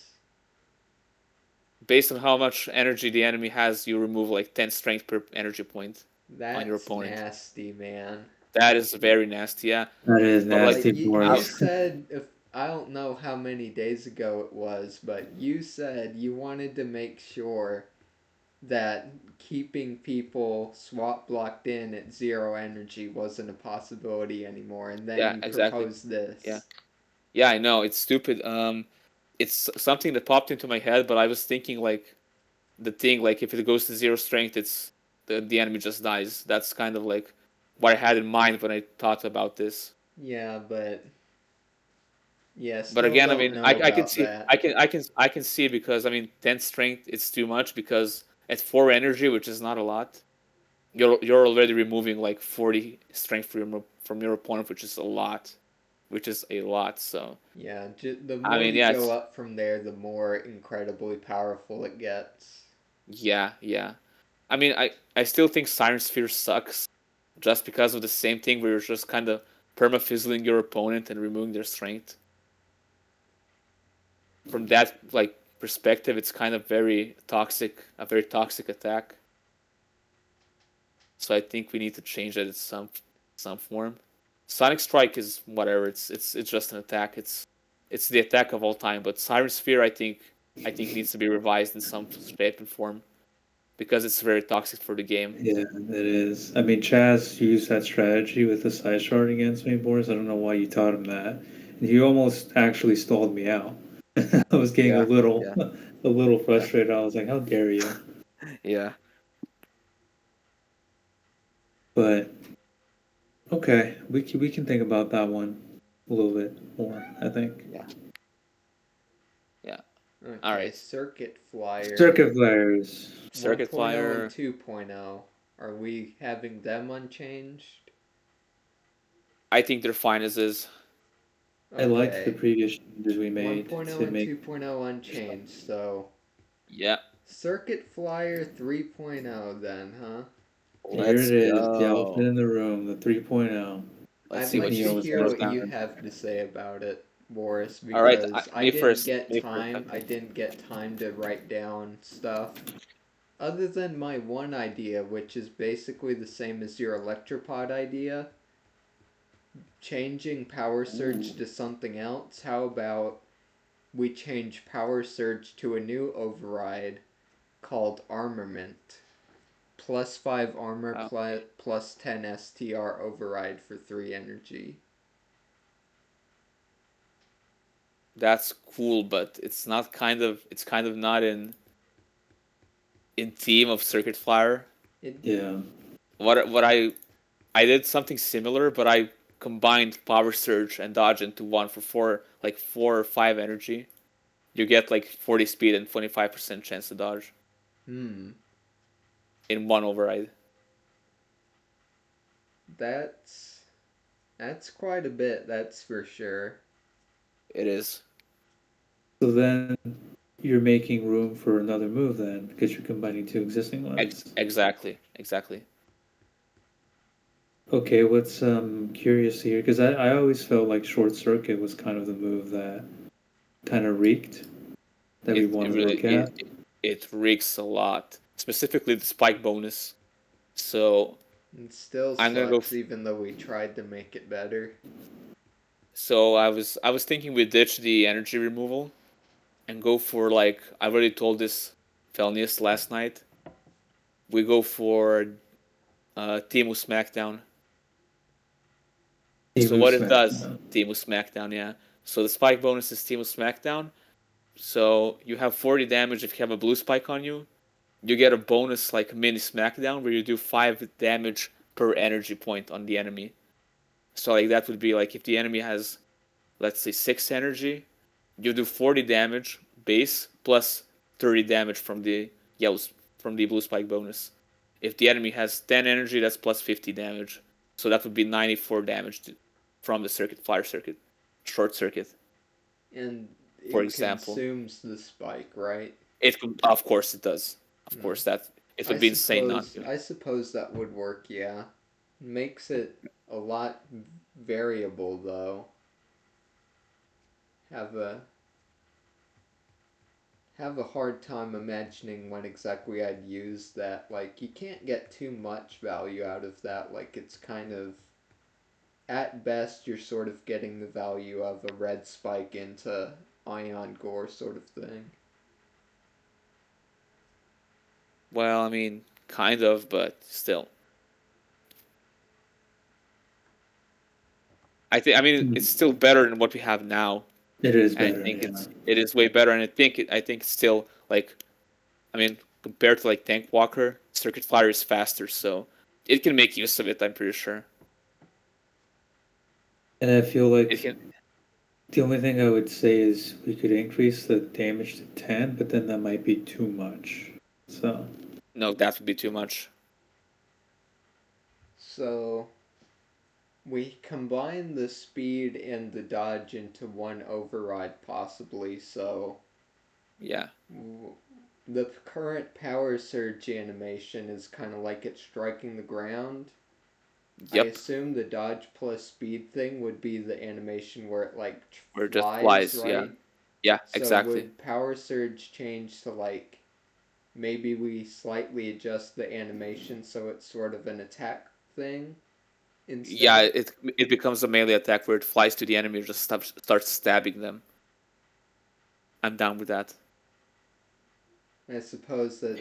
Do you have any ideas for what that attack would do, or just it's an attack now? I mean, it's pretty basic for the kind of like acid sting. So for the third attack, I'm thinking 2 energy, 30 base armor, ignoring damage attack that gives additional energy point if it kills. So it basically builds up energy if you kill someone with it. Okay. Wait, so it gives them energy or it gives you energy? No, it gives.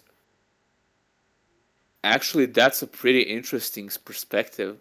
If you give them energy. Yeah, you can build up for your blue spike. That's actually pretty interesting. Yeah, I don't know if that would really work all that great, though, because one of my Fanivore ideas all the ways back, Technogeddon with its attack Mutilating Current, it gave the enemy energy every time you used it, but it also did extra damage. I don't think Mm. you'd get anywhere near that kind of value for like, okay, you give them energy, and now to get a very slight bonus because of that, I'm going to Yeah, blue yeah, spike into the other thing. yeah. And they can just potentially like use that energy to power themselves up. Like they didn't even know they'd have that, but now they're gonna use it, That sort is of true. thing. So it's kind Like of if you like a hit a risk. magma, It's a that feels risky move. bad. Yeah, it's a risky move. Hmm. Unless you I mean, I swap guess block or did we something else. we definitely need to think about it. We need to think about that move specifically, but So, I think Timu SmackDown is a good thing we can do. okay, Other stuff is like, we can talk about other stuff. so we agree on short circuit will become. It's still gonna have 40 base damage, right? Yeah, for the base damage plus Timu SmackDown on And Blue Spike. then 40 base damage with blue spike does times 5 damage for every EN of on top of the base damage. And that's Yeah, not armor piercing, right? Or is it armor piercing? The it times is armor 5. piercing. It is armor Okay. piercing. Does times 5 armor piercing damage on top of base forever. So it's like ion gouge, basically. Yeah, But yeah, it's ion gouge meets smackdown. yeah. Yeah. Okay, so we agree on that. Do we agree then on merging power surge and dodge, or are we gonna wait until we figure out what the third move would be? Because if we merge them, then we have a third slot open, right? I suppose it could work, yeah.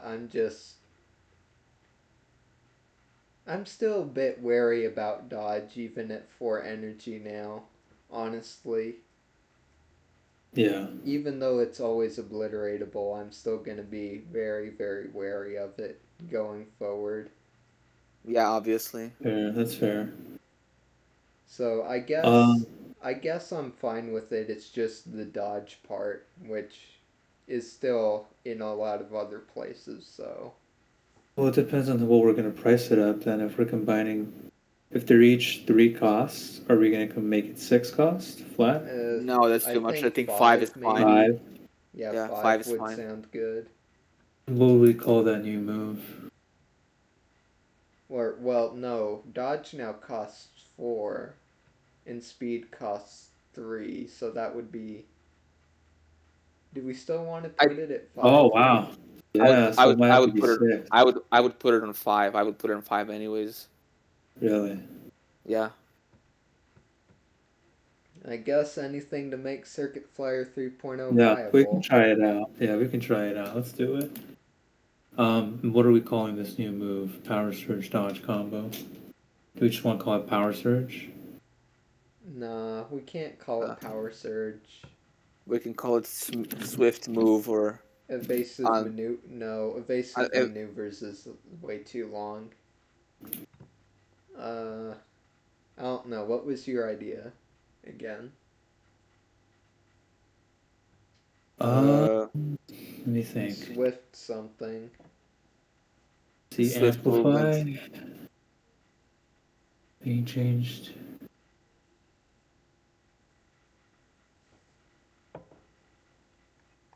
We are doing dodge increase to 4. Um, along with the obliterate can't miss. So, speed plus dodge.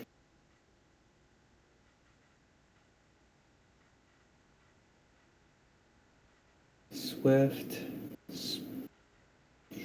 Maybe we should just take Speed some time Swift. to Yeah, come we up with can it we later can since TBD. we're still doing our Yeah, stream here and we're almost at yeah. the end, so. All right. So TBD, and then the third move. Are we also going to be TBD on what the third move is going to be then? Yeah. Okay. TBD on name for the second, and then TBD on the third move. So, Battle Krakens. Do we have any change on Battle Krakens? Honestly, no. I think they're fine as is. Or I would agree. maybe poison darts Yeah, would poison darts. could I would just change that to be better. maybe increase base damage, or either that or lower the stun duration to 1. One. I'd be fine with either. Yeah. That's what Maybe a I. bit more towards the increased damage side. Yeah. 55 base damage.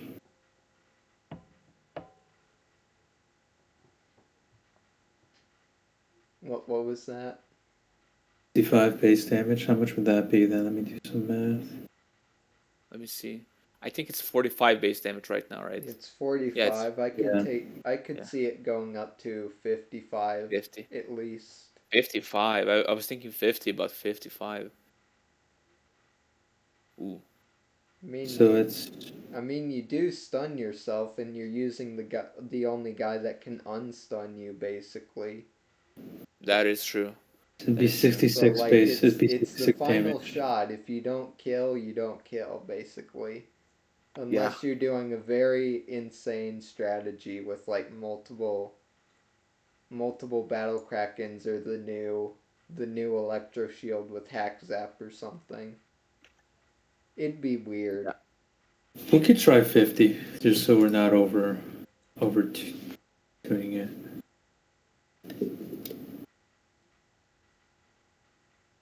What do you guys think? I 50, suppose 50 or that's 55? Yeah. I think 55 might be good. But Okay. if we add hack slash, remove. I mean, you can just create a team of like. Actually, it would suck. Like Hyperblade, Electric Shield, and Battle Kraken 3.0, and they just like complement each other, removing each other's stuns. Yeah. But I mean, that would be too Which is much. kind of nasty. Yeah, that would be too much of like too much swarm value to just do that, and I think it wouldn't be that good. Yeah. Okay, Okay, so your we'll try last it two out. Nanophore, Mega Spike and Phase Spiker. Do we have any changes on either of those? Phase Spiker lowered the Flying Fang from 5 to 4. 5 to 4 on Flying Fang. Now that's Yep. something. Ooh. Yeah, That yeah. would be insane, frankly. I think it's fine. Oh, ho, ho. I don't I think it's honestly insane. haven't found myself using Flying Fang at all. I no comment. I can't comment. I mean, if Cosmic Crush can exist on 70 base damage and 4 energy, while it also increases its speed, then why can Flying Fang just exist on its own? So like you have to like meet the criteria of the enemy having 120 strength to do it. Yeah, I'm scared to say anything because I don't want to reveal my secrets. Although I guess I already kind of am by saying something about Phase Spiker that I'm using it for things and stuff. Okay, Do you want me to say something? say something. It's up to you. Yeah, say something. So, with Something. the existence of jolts, Yeah. a lot of Nanivore have more strength now than what they usually would. Okay. That's true. So the Phase Spiker is able to hit them for a lot more damage, a lot more Nanivores than it usually is. All right. Yeah. That's all I have to say. But it's still 5 energy. So we're gonna make it even stronger then, huh? I don't 75 think damage. the thing is that I don't think it's that strong. Period, because it's 5 energy. Okay. That's kind of what I'm going for. Like Hmm. it's too expensive to be like a punishing attack. First, I mean, yeah.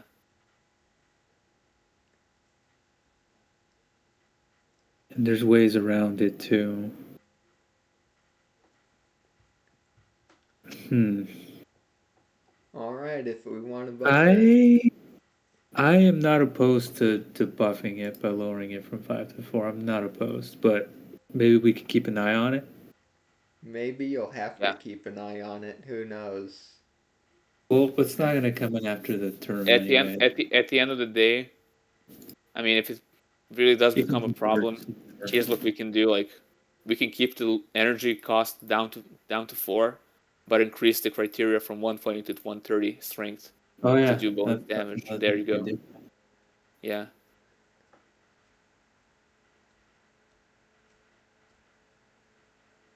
I guess that's everything, question mark. That should be everything for I'm now. good for wave 1 for now. Yeah. Yeah. I think that was a good discussion that we went for, I believe, 4 hours. So 4 hours. Wow. Yeah.